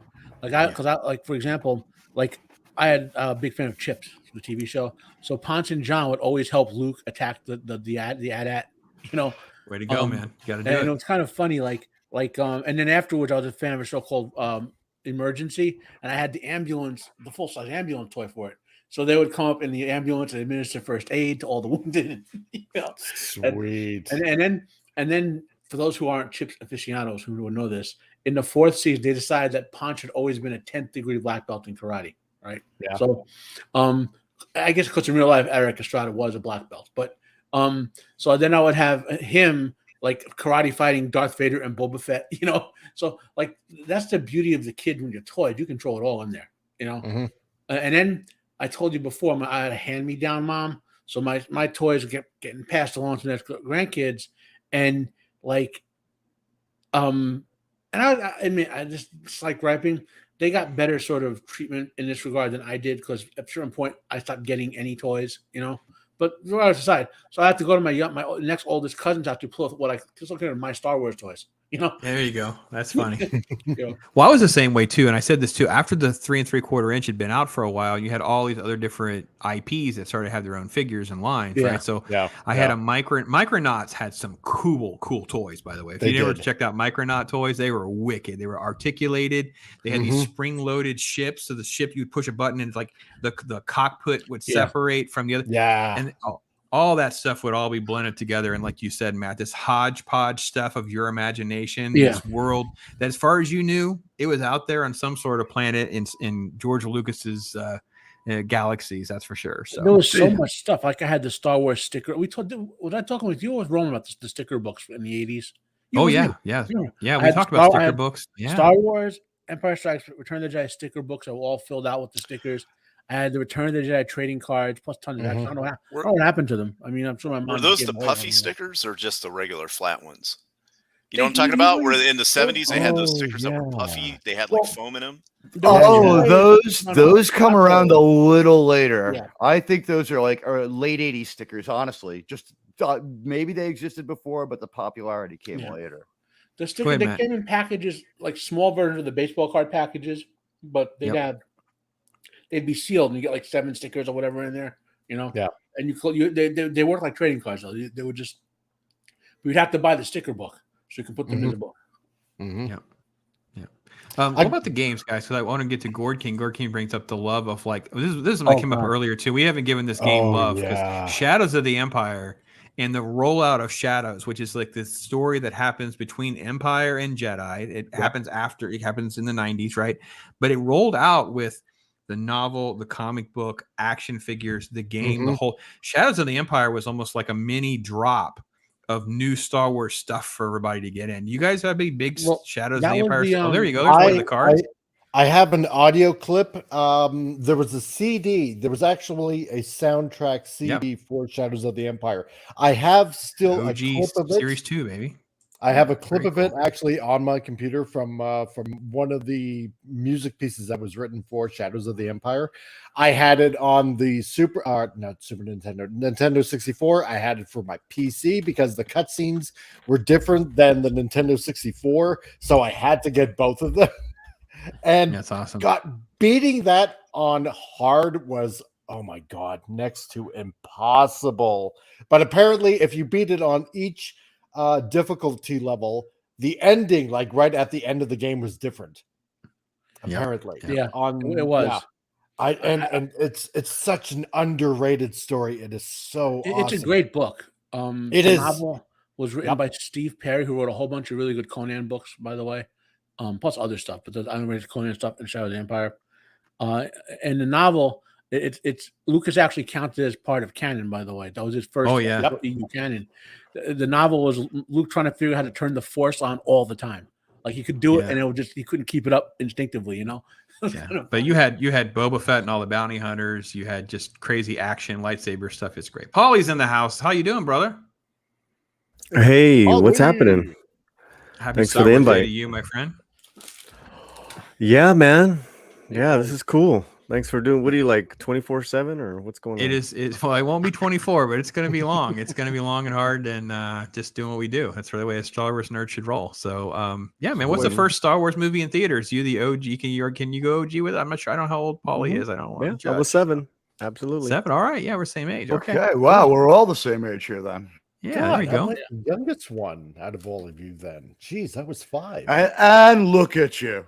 I know. I was 4. You look so smashing. So, You Paul, were what was the 4. first There you go. first experience there? What was that like? That seeing it in the theater, being the 7-year-old, and the nerd lore that some folks, I guess, I've been blown away, Paul, how many people didn't experience that. So when we try to describe these stories, people are just like, "Wow, I didn't even think of it that way." You know, it was. I was 7, so my imagination, was, not so much with the film. I mean, the film, I just remember it being like, just loud and big, and the lightsabers, and as maybe a year or two later, I would get more of the story, but the imagination took off right away. It was like, I had to get all the toys. I was a spoiled brat. I grew up a spoiled brat, only child, so I got everything I wanted.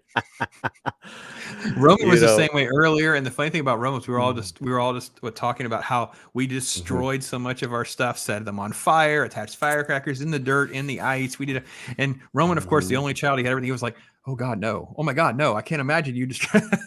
Yep. What was Paulie's house like? Was it pristine stuff, or was it like, no, I set it on fire too? No, I didn't. No, not Star Wars stuff. I melted Army Men and cut up G.I. Joe heads. Yeah, for sure. We had to make sure there was some normalcy there. It's okay. Yeah. That's cool.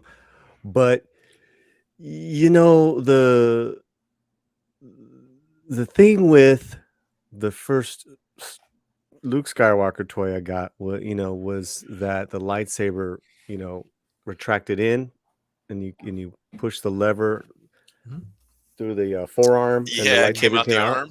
Yeah, dude, that was everything, man.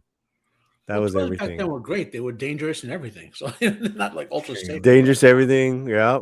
And Here's the Jawas had the little claws. There's this little slot. There's a little slot to push out his little lightsaber right there. Oh, thank you, man.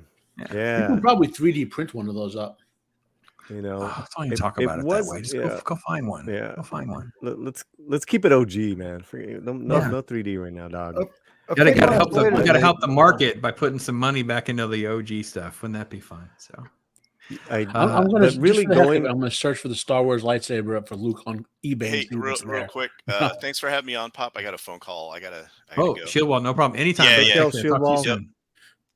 Yep. Thanks, guys. Peace, have a brother. good one. See ya. But the movie going experience, the big deal for me is when I was 9, I was able to go on my own to Westwood Village, where my dad worked at the time. For years, he worked there. I could take the bus, and we did those things back then. We did a lot of things on our own back then as kids. He would give me money, and I went to see Empire Strikes Back 9 times at the Avco Theater. And it was a very, very cool theater back then. It's and that experience was everything. I mean, I felt represented in Luke Skywalker as a little brown boy in LA. Who envisioned having a yellow lightsaber that slid out of his wrist. Yes. Wow. Yeah. The Falcon toy. Oh, I got them all. I don't know what happened as far as like where they all went. I gotta assume at some point my mom gave them to relatives that weren't well off as we were. She did that a lot with our clothes and toys. Like again, I was spoiled. My mom hit the employment jackpot early on, and it was just me and her. So, but we always had a bunch of relatives that weren't as fortunate as us. So we would give a lot of toys away and clothes. But my mom did the same thing. Stark's pointing out the destructive nature, and earlier I showed off. This is the Vader that I used for Empire Strikes Back. Oh my God! He didn't have a head because he had to have one that was. I don't know where my intact one is. This is my box, and my box doesn't have that. I have my other stuff, like I showed you, Luke. So I have 3PO and Chewie, and I've been showing these off during the course of the day. I'll save some of the Return of the Jedis for later. But yeah, those are mine. I have my kids. Some of the Power of the Force ones with that. But yeah, that one is Dagobah Vision accurate. People actually sell replacements for that lightsaber. I can't find an original one, but it's crazy. Like an original Black Series Luke Skywalker lightsaber is like $13 pre-owned. So it's crazy. No, I have a cloud car. It's in my home office, and I don't have canopies. And it would be cheaper to just buy a new vintage one box and complete than it would to buy 2 new canopies. So I just keep it like it is because it definitely reflects my childhood where the canopies were blown off in battle, obviously. Hold up your figure again, Pops. What's that? Hold up your figure again. The Luke one? Yeah. He's doing research. I want to see if it's the same one that's $100. That's $150 right now on eBay. Oh yeah. Wow. Mine's in pretty bad shape. I mean, he's yellow, he's dirty, he doesn't have a saber. I can fix that for you, Pops. I know that there's a way to fix the yellowing. Yeah. Daryl the Derelict's been blowing me up about using peroxide and sunlight. He's got like a whole treatment plan. So we've been discussing how to salvage some of these. So yeah, there's another similar to how you would clean up an old keyboard or computer. I see a lot of videos on. See, look, this is the droid. The droid. This was like paper, right? So this would just wash off. This, you get them, wet and dirty enough, and this one also has a marble stuck in its butt. So there you go, droid. You got clogged up. No third leg for R5. That happened a lot with mine. Worse for wear from the planet. I'll send you the I don't know why I took some of those figures to the bathtub with me. I have no idea. But that's where a lot of them in the bathtub, in the dirt. It was I used to freeze figures so they were trapped in their own version of carbonite. It just whatever it would take to enjoy it. Yeah, I did that. I'd be in trouble for that. I had a Han Solo figure, and I put him in water and put him in the freezer, and he was like frozen in carbonite. I remember, but you guys, I'd be in trouble for that all the time. Who talked about going to was it yard sales or vintage shops? Absolutely, it's the way to go.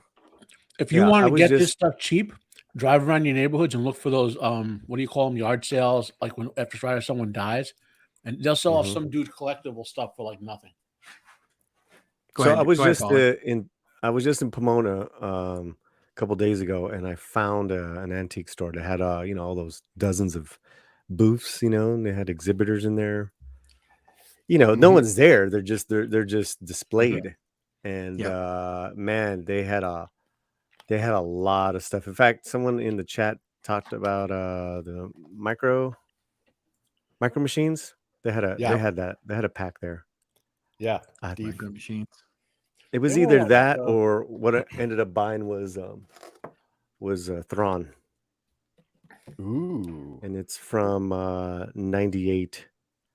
That's a greenback. Yep, green box. Yeah. I remember that figure. Yeah. And the packaging comes down the flip down a display. Play set. Yeah. Yeah. That's artwork is right out of the Heir of the Empire #1 comic book right there. That's what that artwork is on the back there, Paulie. So that said. Yeah. I just read that. So I had that's my latest Star Wars. And then in a couple months ago I got the Darth Vader case, which I used to have. Everything you guys talked about, like as far as like the Stormtrooper, the Darth Vader helmet action figure case. Yes. I remember that. I had that, and that's one of the things I gave to my cousin. Oh yeah, I love mine. Yeah, I gave mine to a relative as well. I didn't do it voluntarily. It was mom. And the clips are still on.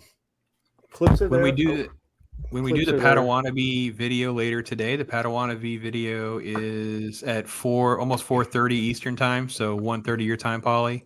He gets to a point in the show and tell with his figures where he's showing clone figures. He pulls out a Darth Vader head and just opens it, and it's bursting full of clone figures where he's got like 3 of them in each compartment. Like there's just, and it's like they're all colored. Like there's a bunch of purple ones and green ones and red ones and yellow. It's crazy. So we're all just the same. It's so awesome. That's awesome. I gotta ask this. Did have a Pez in there.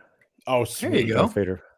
Who have a Pez in my home office too. Who watched in the early 80s the Droids cartoon? Oh, I remember that. Droids and Ewoks, baby. Yeah, Droids and Ewoks. Exar-Kun. Yep. And my mom bought the 3PO cereal like religiously when it came out. My God, I ate that by the box. Wow. They it just tasted remastered so those horrible. cartoons. Yeah, it tasted so horrible, but I loved it. It was just like I couldn't eat any more of that stuff, but I ate it just because it was 3PO. 3POs. Was anybody old enough to walk out of Star Wars thinking a little bit about Star Trek and the Doomsday Machine? Because I remember thinking there's a lot of things. Later on, it came to mind that a lot of things in Star Wars worked because of stuff we saw in Star Trek, like shields. We just knew what they were. Well, there was a lot of science fiction that Lucas drew off. He drew off of Dune, big time. Yeah, there's a ton of stuff. So I mean, there was a whole weight. It's here. Sorry, Matt. I'm sorry. I was going to say there was a whole video played automatically. Gestation of like sci-fi, like when Star Wars happened and became that big, like and Superman right around the same time, and Star Trek Motion Picture.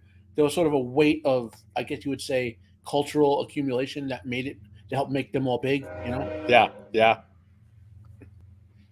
Here you go. New force at breakfast. We'll call them C-3POs. New C-3PO cereal from Kellogg's. Twin rings, haze together. For 2 crunches in every 00. A delicious part of this nutritious breakfast. Now you can experience the taste of Kellogg's C-3POs. What monster A was that? crunchy new force at breakfast. What alien was that? I don't know. That's great. I need to know what that alien is now and where it came from.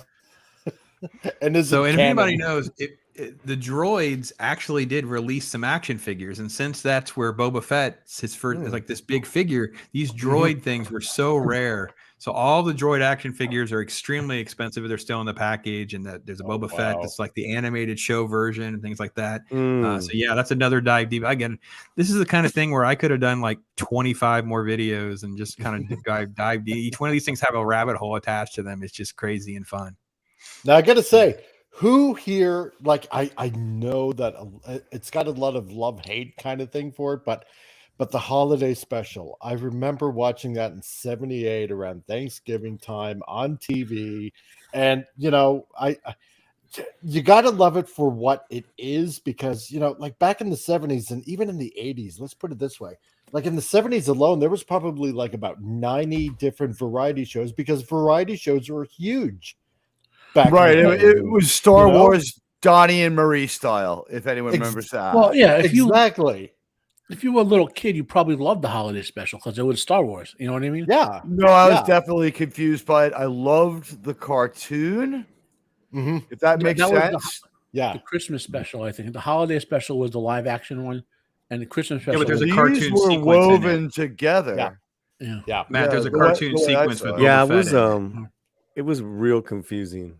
Because the cartoon was broken up into like 3-minute chunks. It wasn't the movie, and then it wasn't like it was almost as if it was kind of like Halloween. Like it wasn't quite right. Like it wasn't like it wasn't like the animated Star, or at least the Marvel Star Wars we had seen drawn either. So it was doubly confusing if you were plugged in that way. And they were just and it was just, from what I remember, it was basically just one set, right? They were just hanging out and reuniting. I can't really remember the story. We had like one and a half sets. One and a half sets. We had a cheap Millennium Falcon that was very different. We had some stuff from the movie thrown in. And then we also had Art Carney and B. Arthur and Jefferson Starship. At the point where Jefferson Starship played a bad song, I was like, "This is there's something going on here." Harvey Korman plays 3 different characters, and one of them is in drag. Yep. He clearly So- didn't know what he was The doing. four So, arms. Star Wars and drag was always a tradition. There you go, guys. Yeah. So listen, Doing so the cooking we did a video segment. this. Yeah, with we the did a video four this arms. morning with Troy Pacelli, and Troy actually does a rewatch reaction to this holiday special every single year. So that's why I had him on, and it's truly I incredible actually- going through this thing. It's awesome. I I actually haven't have seen a it in really, years. I have a really good copy of it that's been slightly remastered. It's not like the crappy VHS, versions that are floating around the net. This is actually a really good copy. If anybody wants it, I will send it to them. I have an Well, MP4, and so on- I'm. Listen, on that don't note all of- speak up at once. On that note Okay. of giving, Pops, I do have some giveaways that have been sitting here. Ooh. And however you want to do it, but whoever wants them will definitely have to pay for you guys have to pay for the shipping, but they are unopened Taco Bell episode 1 free toys. Oh wow! Look at this. Cool. I have a dozen different ones. Cool. Again, I got these a Nice. few years ago at a pawn shop. Wow. And I already have one of each for myself, but if you guys want any of these, we'll figure it out, Pops, but I'd love to give them away on your All right. Star Wars Day. All right. Well, guys, in order to win one, it's the first one to mention the new toy that Paulie said he bought. Who remembers what Paulie said he bought? What was his new toy? So there you go. Panelists don't count. Yeah, they were here. They were hopefully paying attention. I'm kidding. Yeah. But yeah. So let's see that hit the These chat. are pretty dope. Who remembers what Paulie said he just bought? He showed it off for a minute. It was pretty cool. So yeah, it's awesome, Paulie. Thank you. Yeah, man. I thought like this would be perfect. So Padawallaby's like, I like stuff. I like stuff. Yes. So You want me to open one up? Yes, Gord King's got you. There you go, Gord King. You got to hit up Polly, work out your shipping. There you go. Yeah, Gord King wins. Yeah, Thrawn. He went out and showed off his heir to the Empire Thrawn figure. It was his first thing he just got. Good job, Gord King. There you go. The Jar Check it Jar out. There's a came Jar out. Jar. Awesome. Darth Maul. Yeah, the Darth Maul one I think is a ship. And let me find that one. Well, I'll put my email. I think the best way to do it is just email me, guys. Let me put that There you go. pop in the last. He's got a few of these to check out. So yeah, connect with Polly, take care of the shipping. I would say probably about $10 or so to ship it. But depending on where you live, I'm in LA, Yeah, that's so true. Yeah. depending on where you live. Cool. Very, very cool. Yeah. All right. You guys let me know. Paulie, should I put the email in the chat? Yeah, sure. Okay. I didn't want to blow you up there and have 57 people. No, I got tons of these too, so we can have. I want to give away more than one. Gord King. Here's the Darth Maul. Oh, it's oh, that's sick. Oh man, the Darth Maul's sick. Ooh, it's a. Oh yeah, that is pretty He's cool. ready to Look at run that. little He's on the Anakin bike. over. He's on that bike. Yeah. He's on the bike. That's awesome. That is really cool. Yeah. There you go. Okay. Very, very cool. Let's do this. Yeah, indeed. Let's do this. Let's have some fun and show some stuff. So, yeah, man. I showed magazines and stuff earlier in one of the other videos, so we'll set those aside. And for those of you who don't know how much I'm addicted, so Whitechapel's been here, but I know others have about I'm addicted to cards.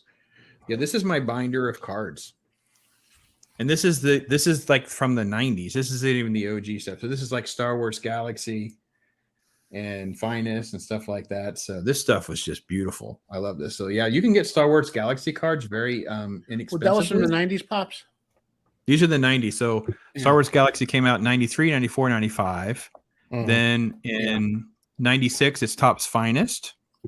So those are like the sweet spot for me. I love those sets, and obviously just kind of keeps going from there. But what I loved about the Galaxy cards in the first series is the stuff that's on the back of the cards.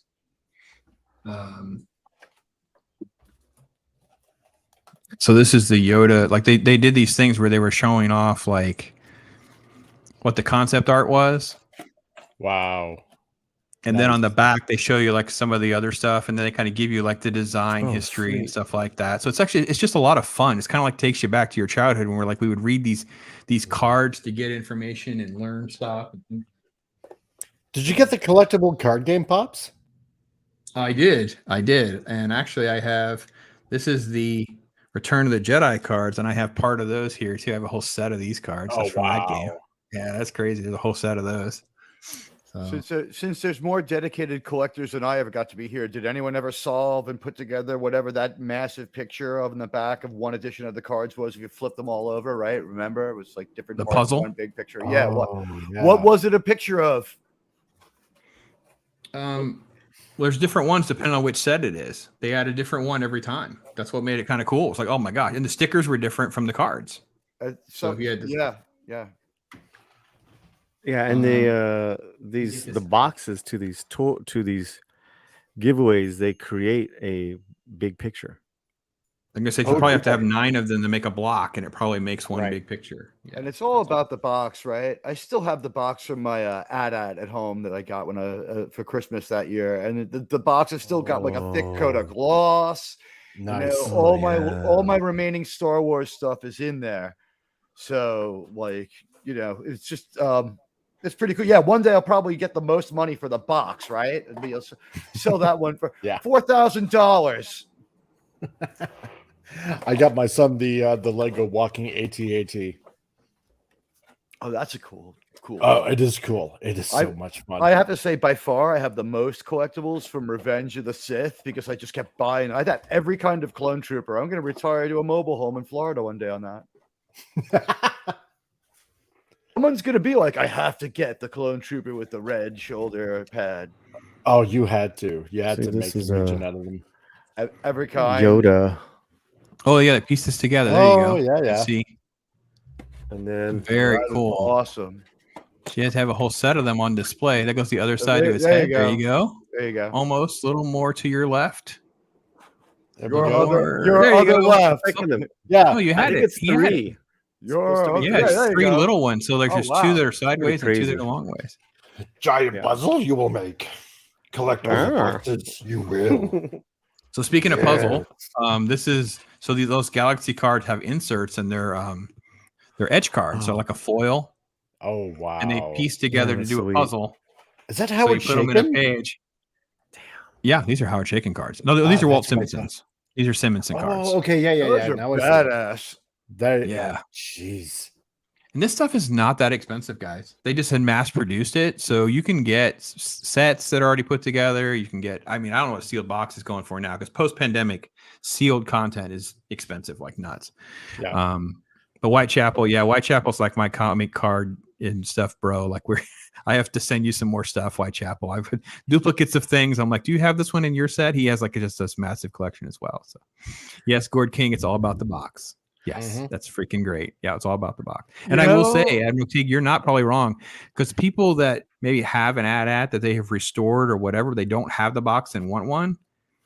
You may be right. So you can find the stuff that's in good condition. Like the box is probably one of the hardest things to find in good condition. That was something also that like it was part of their marketing, right? I mean, this is a big deal.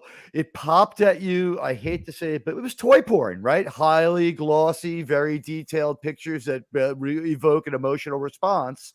It was like you had to have this when you saw this toy in the store. Like your parents were going to hear about it. It's just the way it was.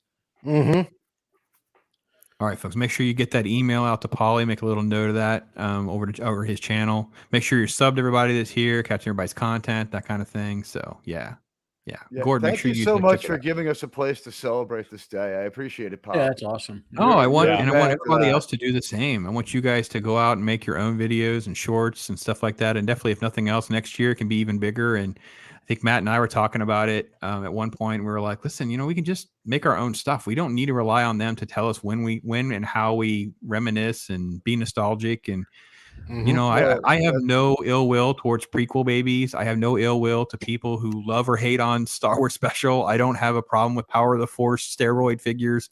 It's like I don't care. I just want to have some fun. Like it's good. How can anyone be anything but agnostic on the holiday special? It's just a thing that happened. It lasted don't- like an hour and it was over. Yeah, I think it's just because it is extremely weird, and we talk about it too. I mean, literally, it's just like totally like out there. Like it's like an acid trip, man. I could name 25 Star Wars productions from Disney that are worse off the top of my head.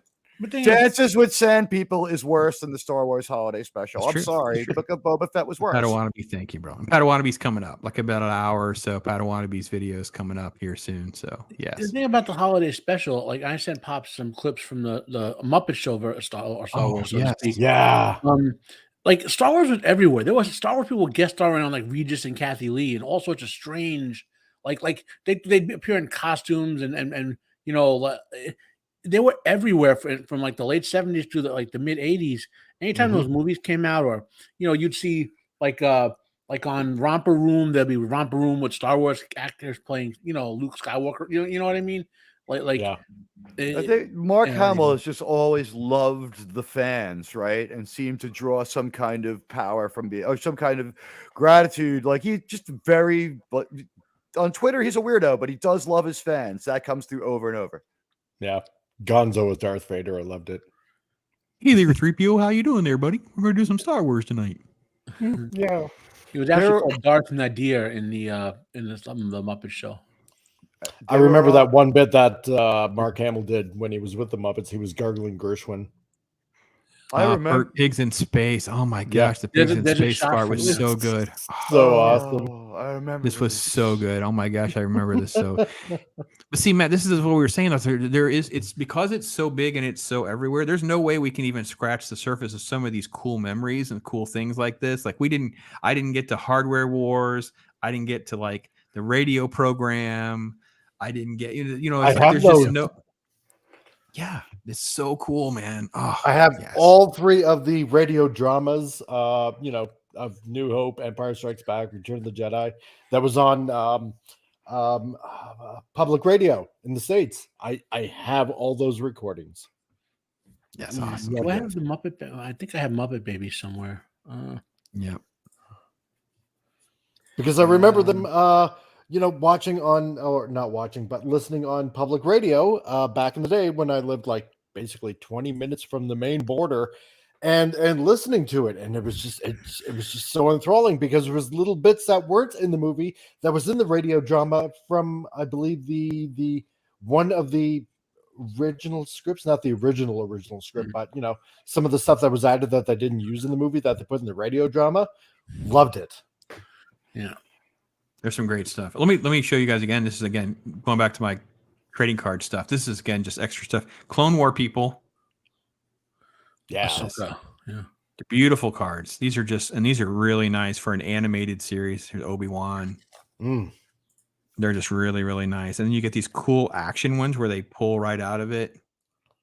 Oh, nice. Yeah, I like the Gendy Tartakovsky. Yeah, man, it's just some really, really fun stuff that you can get with some of these. And then, like I said, these are like there are like factory sets of these. So these are the silver. This is a silver factory set. See the little thing.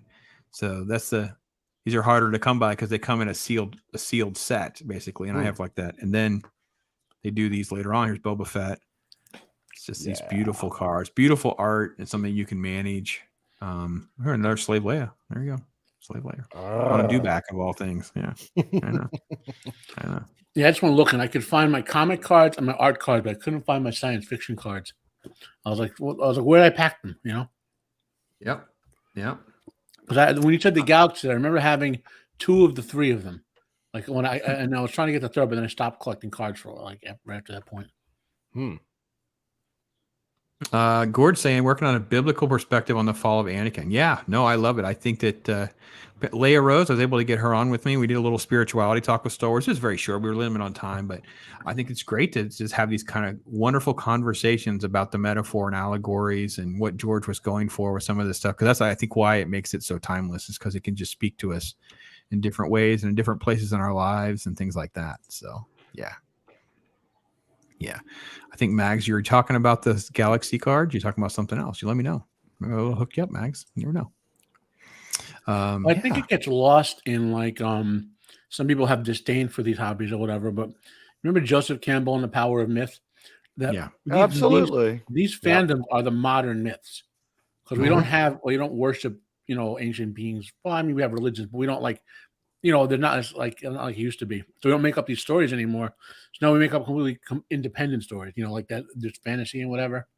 Sure. Yeah. That still fulfill the same need, because we have a need for this sort of imagining, even as adults. Yeah. I mean, hence the reason why they call this a space opera. It does have a certain Wagnerian quality. If you replace John Williams' music, I mean, John Williams' music is a character, don't get me wrong, but if you replace John Williams' music with Wagner, it would still be highly effective. True. All right. Before I forget, because I know we're getting close to our time and kind of end here pretty soon, I want to make sure, because I got to take a little bit of a break. Let me run down what's next. So next at 4 p.m. Eastern time. I'm Eastern time, so apply the math to where you are. The TIE Fighter anime short that we do with Brandon, the animated guy. Then after that, it'll be Padawannabe, the prequel toys. That's about an hour. And then Prequel Love, nice, great talk and fan edits with Jace Fox over at 540 Studio. He came in for a great conversation. That's awesome. And then at 6 p.m., I have the Return of the Jedi 40th anniversary stream, where I have a great panel coming on for that. And then we'll be back live again after that for a little bit of open mic, and we'll see how long I can stay awake. There you go. Tons of fun. So yeah, I got to find a way to eat and take care of myself along the way. It's fun though. I have to be honest. This has just been the blast to be able to get to talk to everybody, reminisce with everybody, learn so much about different things. Like, it's always fun to learn about this toy or that toy or this memory, that thing. There's Jace, by the way. Say his name. He just comes rolling in here, right? Nice. Bobby, I couldn't get to everything, man. Spaceballs was just such a huge thing, man. It was just like it took you back, and just so much love of all that kind of stuff with spoof. And it just, Bobby, I have a clip that shows up in, I don't know which one it is. It's Padawannabes, about merchandising yogurt. Yeah. So yeah. Merchandising. Someone just mentioned Spaceballs. Star Wars, like anything else that was big, spawned a whole industry of knockoffs and ripoffs and parodies and stuff that, depending on where you are, you enjoy. I mean, like the Italian science fiction genre, for those who know the Italian, how far they go with their parodies over there. There's a lot of fascinating movies, things you enjoy, like things that never would have existed if Star Wars didn't exist. Yeah. Well, and then there's Argo, right? Paul, you've seen Argo for sure, right? The movie Argo, Ben Affleck's Argo, centers around the actual our secret plot during the Iranian crisis, hostage crisis, where they basically going to make a fake science fiction movie in Iran. That's the way they use it, as a covert operation to get the hostages, these people, out of this embassy. Just watch the movie, and obviously, just going through what's lifted right out of Star Wars is just amazing. Like, it just takes you right back. And they have all the nostalgia bait shots of the kids' toys and things like that in the beginning and end of the film. But everything just was so changed by this movie. And it's just kind of nuts. It's just kind of nuts. Before we go though, let's do one other little fun thing, which I don't know who has seen something like this or not. So we'll go right there. So let's see. Oh geez, I have so many files on my computer. Oh, there it is. Don't forget, guys, to email me if you guys want a free Star Wars toy for Star Wars Day to Day. Gord King emailed me. I got plenty more gifts. Yeah, this is how the news responded to Star Wars. This is so fun. I couldn't believe this. From Washington today that the administration has decided to give its approval for construction of a nuclear plant. We're going to find out. Douglas Kiker reports.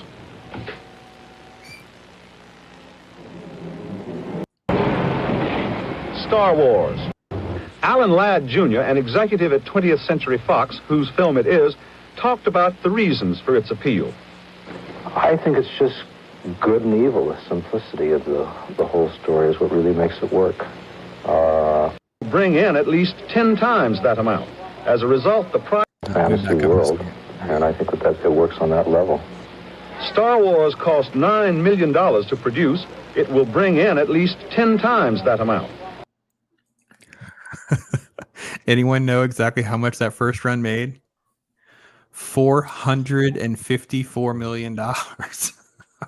In 1970s dollars, that's quite a bit. It's a lot of people. It's a lot of humans. It's nuts. Yep. Yeah, 9 million. They thought they might make 90. They make 454. And that doesn't count any of the merch and all the other stuff that Lucasfilm was basically founded on. Well, there's a documentary called Empire of Dreams where they go in depth in it. And they thought Star Wars, the studio was like, this is going to be a complete disaster. We just wasted all this money on this Lucas guy. And this is why I tell you, unless you've seen it in the theaters in 77, you've never seen the original Star Wars, because they made him put it out several months before he was actually done with all the special effects. So they put it out, they thought it was going to flop, and it took off. And then they're like, we got to put it in more theaters. But, and then he's like, to make the sequel, he was like, well, if you want me to make the sequel, you got to give me money to finish the first one. And then the version of Star Wars that was put out, like, how it kept getting re-released. So the one that was put out for Empire Strikes Back, that's the version of Star Wars that survives today. The completed version, so to speak. Where it says Episode 4, New Hope, and stuff like that. Yeah. A cowboy movie set in space. That's Star Wars. It's old-fashioned, escapist entertainment, pure and simple, with no moral, no message. And it appears this is what just about everybody in the country is in the mood for. Douglas Kiker, NBC. No moral, no message. He just didn't get it. He was just told what to say. But yeah, that's how they looked. But look at the crowd. The crowd's bonkers for seats. This is the Empire Strikes Back approach. Good Jane Pauley. This wasn't your usual Hollywood premiere. Oh, by the way, this is a Special Olympics event. The language used just made me laugh. Looks like First of all, it was in Washington, not Hollywood, and there were no searchlights, no long lines of Rolls Royces disgorging celebrities left and right. By the way, there's this lady in the front there. She's taking cookies, and she's got a whole plate of cookies, and she just keeps taking cookies. It just makes me laugh every time I watch this clip, man. She's got like 25 cookies on her little plate. This premiere, a benefit, was for children, retarded children and their families, people who participate in the Special Olympics program. The actors... Here's the cast posing with their photos. Yeah. Isn't that crazy? Let's see. We'll get hit with a flag, so I got to kind of move around some stuff so we don't get hit with a flag takedown. If it was on the news, it only stays news for a few hours. There's a special law regarding news. So because what you're showing was transmitted on the news, you might be safer. I'm not saying do anything different. I'm saying you might be safer. Nah, just skip it. I mean, I agree with you, and I will probably win every single. I never lose claims.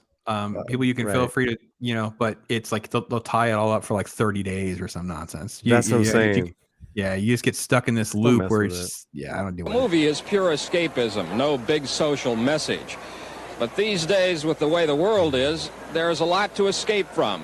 So it's a good bet that many Americans this spring will be going to that galaxy long ago and far, far away.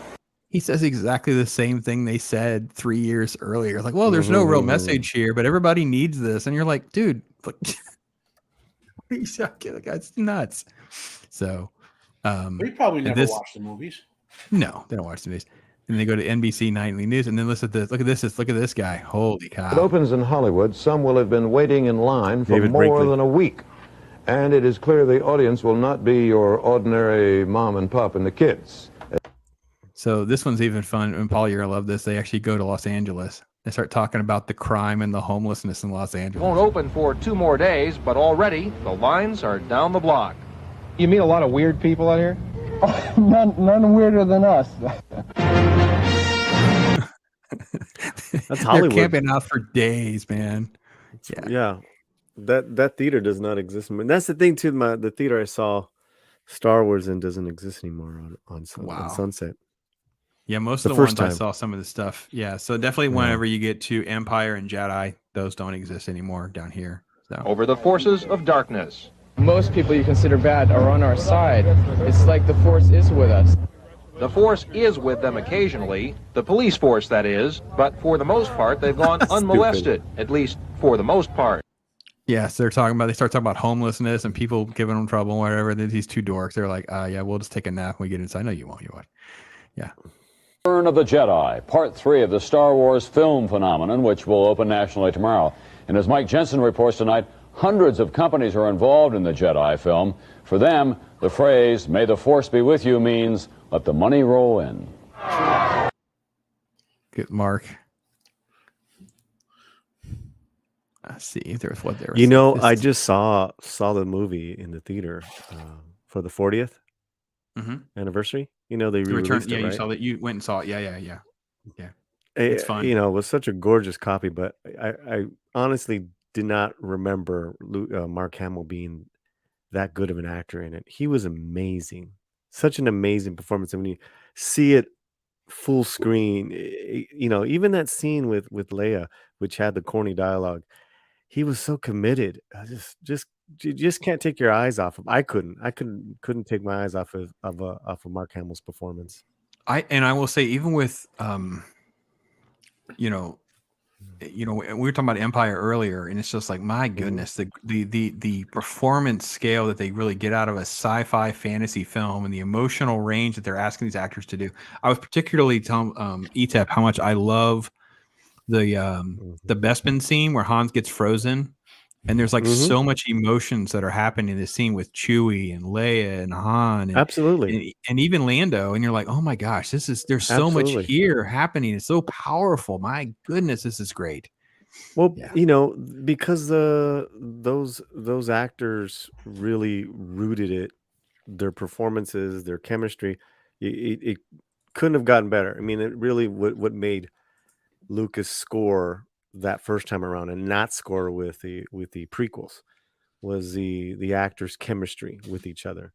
And you know, no matter what worlds and all the craziness is going, when those moments got real human and real emotional, like you bought it because you were already a part of these people's, you know, in their adventures. But yeah, Empire was so, you know, swashbuckling and moving, and you know, and then with Yoda, whereas Return didn't have that gravitas, but it had I'm telling you, it had Mark Hamill's performance. Whatever you think of the Ewoks, you know,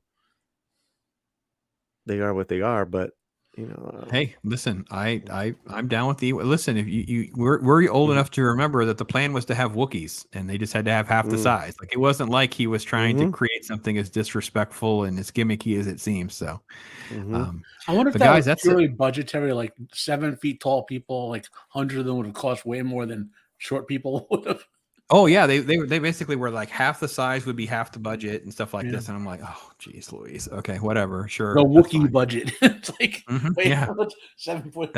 That's how we may not have been castable at that point. You know, how many people could? You know, what would you put everyone on sheetrocking stilts? It's an interesting question. Get all the bodybuilders. You know, it's like, hey guys, bodybuilders aren't necessarily 7 feet tall.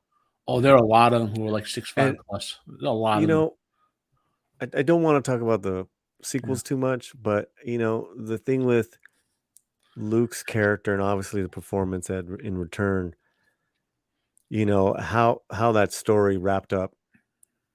Luke went to the dark side and came back, and so it was when I saw the Return in the theater again a couple of weeks ago, was just reminded of what a travesty they did with Luke Skywalker. Well, even Mark Hamill was like, "That's not Luke Skywalker." That's what everyone called him. Right? It's almost unforgivable. Yeah. What do you guys think? What Paul just said about the conversation on Endor, it's like Mark Hamill is so good during that even though the dialogue might be a little bit weird, this won't be easy to hear, Leia. And it's just like that carries the movie for about 4 or 5 minutes after he leaves the screen when Han Solo walks in and has another equally strange conversation with Leia. You're still sort of going from Mark Hamill being such, the Force is you go strong in from my family. right. It was a moment. Yeah, because the dialogue is pretty stiff, right? Even Sir Alec Guinness when talked about it, but that particular scene you said where it's 3 characters, Leia's the glue. Fantastic scene, man. Fantastic scene. Yeah, Jesus. Mark Hamill, like you said, Mark Hamill. Yeah, and what's also unfortunate. I feel that Harrison just wasn't his best hand. It was kind of like playing a little goofy, a little like shticky. This will sound sacrilegious, but the only one of the 3 of them who's actually a really good actor is Mark Hamill. Harrison Ford plays the same guy in everything he does. He plays himself. I mean, he's a good. Well, Harrison Ford is a great movie star. Yeah, but that's different than being an actor. Yeah. Like, I would definitely say Hamill has more range for sure. Absolutely. And most of it's as a voice actor, but that translates. He just never went back to the screen. It does translate. Same thing. Yeah. I mean, you can even say he was good with what they gave him as Jake, but it was Jake. Well, he did it. He was an actor. He did the job, so to speak, that he was paid to do. He said what he said about it, which was true. So I'll never forgive those outtakes where we see him apparently weeping, and he just looks so unhappy, like when he's laying down, after the whole thing with Rey, and he's just like, just leave me alone for a minute. He kind of waves everybody off, and he just stays there. Like, I don't know where I saw it. Maybe you can find it on YouTube. It's definitely part of a few video essays. Yeah, he just doesn't want, like, after he does the scene where Rey yells at him for a while, and he ends up like lying there. He's just like Mark Hamill himself is like, just leave me alone for a while. I'm gonna start. Oh, he was really upset about it. Let's celebrate. Well, I don't want to stay in this sequel mindset and all of that. My bad.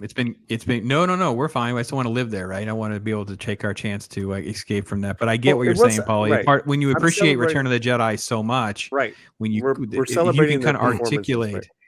Yeah, you can articulate the differences, and to me, like you said, it makes me appreciate Return of the Jedi even more. So I didn't mean to bring up a bad movie so much as I meant to bring up Mark Hamill is so dedicated to being Luke Skywalker that he could actually break down after having to act out of character or do something that Luke Skywalker wouldn't do. It's just not in him.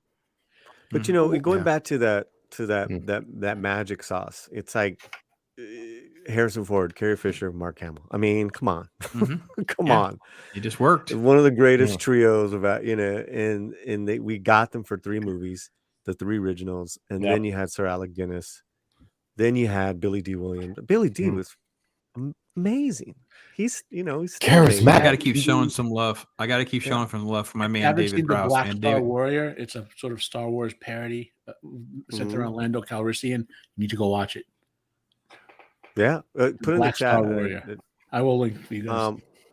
But you got to remember too, out of the movie stars at that time, Billy D was a bigger movie star than these guys. Yeah, than the other 2. Yeah, sure, especially. That's true. I'm telling you.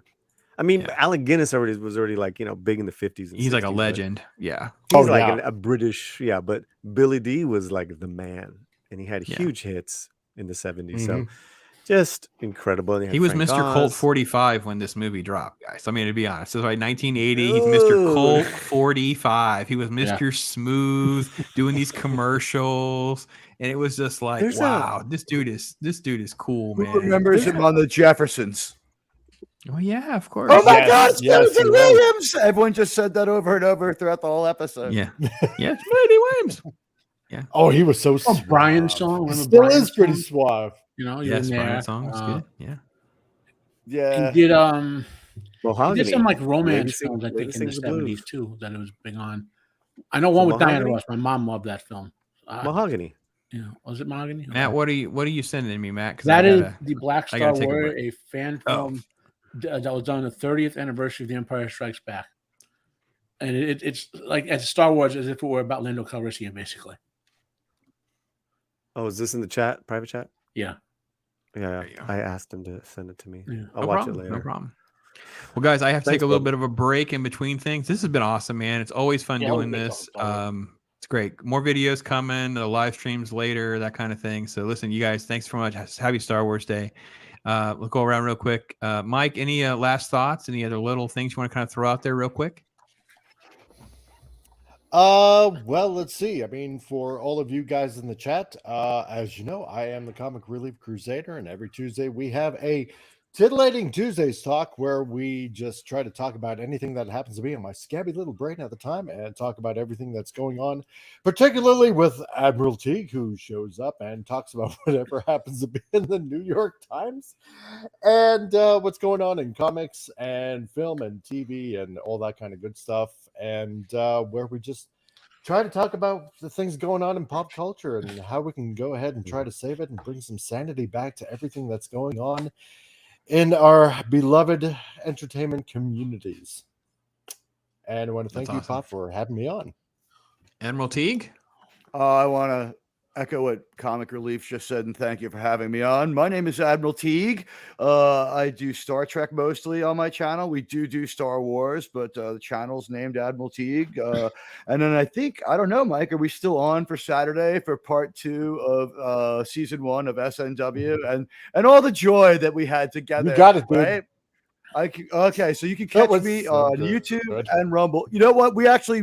The thing is, we can't save the stories, but when we do it together and watch the show together, at least we can make Star Trek fun again because we're laughing and we're having a good time. And it detoxifies the experience. And we have an obligation to watch this because we have to warn people and document these crimes against popular culture. As the medievalists said earlier, these are our modern myths, and they should be protected and jealously guarded. And I make no apologies. Very much. And the Very Comic much, no Relief problem. Crusader is absolutely one of the funniest guys on YouTube. Everyone should sub him. And Pop, thank you again. Awesome. Matt? So my channel's Unbearable 73. I try. I kind of review stuff like shows I'm watching or whatever, books I read. So it's a little slow going right now. Work's been kind of annoying lately. For Star Wars related, if you want to see something funny but cute, go look at videos of parents recording their children reacting to the Luke, I am your father scene. It's probably one of the funniest things you'll ever. Kids are like the facial expression for it. It's like, Yeah, that's awesome. That's awesome. All right, Paulie. Yeah, man. Thanks for the invite. Thanks to everyone in the chat. Much love to Magitech Mags. Yes, and Mag's been awesome. The homies here on the panel. Good hanging with y'all. Star Wars related, I did it's like a 13-minute video on me getting the Thrawn action figure. So we talk details. We show some videos of like this this review on it. It was really cool. That's up. That's new. Got new videos all the time. If you guys want, so Star Wars related, I put up a fun kind of like animated drawing of celebrating Star Wars today on my community post on my YouTube channel, and we're doing something new almost every day. So yeah, Thanks a lot. Awesome. Well, listen, guys, thank you so much for doing this. Make sure you check everybody out here and hang out. Join us for us our videos and streams later on today. And listen, guys, just have some fun. Enjoy your fandom. Star Wars Day. It's awesome. And with that, we will just go out with a little ad. This is a little total OG Emperor ad. And that's how we'll close out, guys. Take care. Star Wars Return of the Jedi is here. From it, Kenner brings you 65 incredible Star Wars action figures, each sold separately. And now Kenner reveals yet another from the dark side of the Force, the Supreme Master, the Emperor, and he's yours free just by sending 5 proofs of purchase from any Star Wars action figures to Return of the Jedi, Box 596, Young America, Minnesota. But hurry, this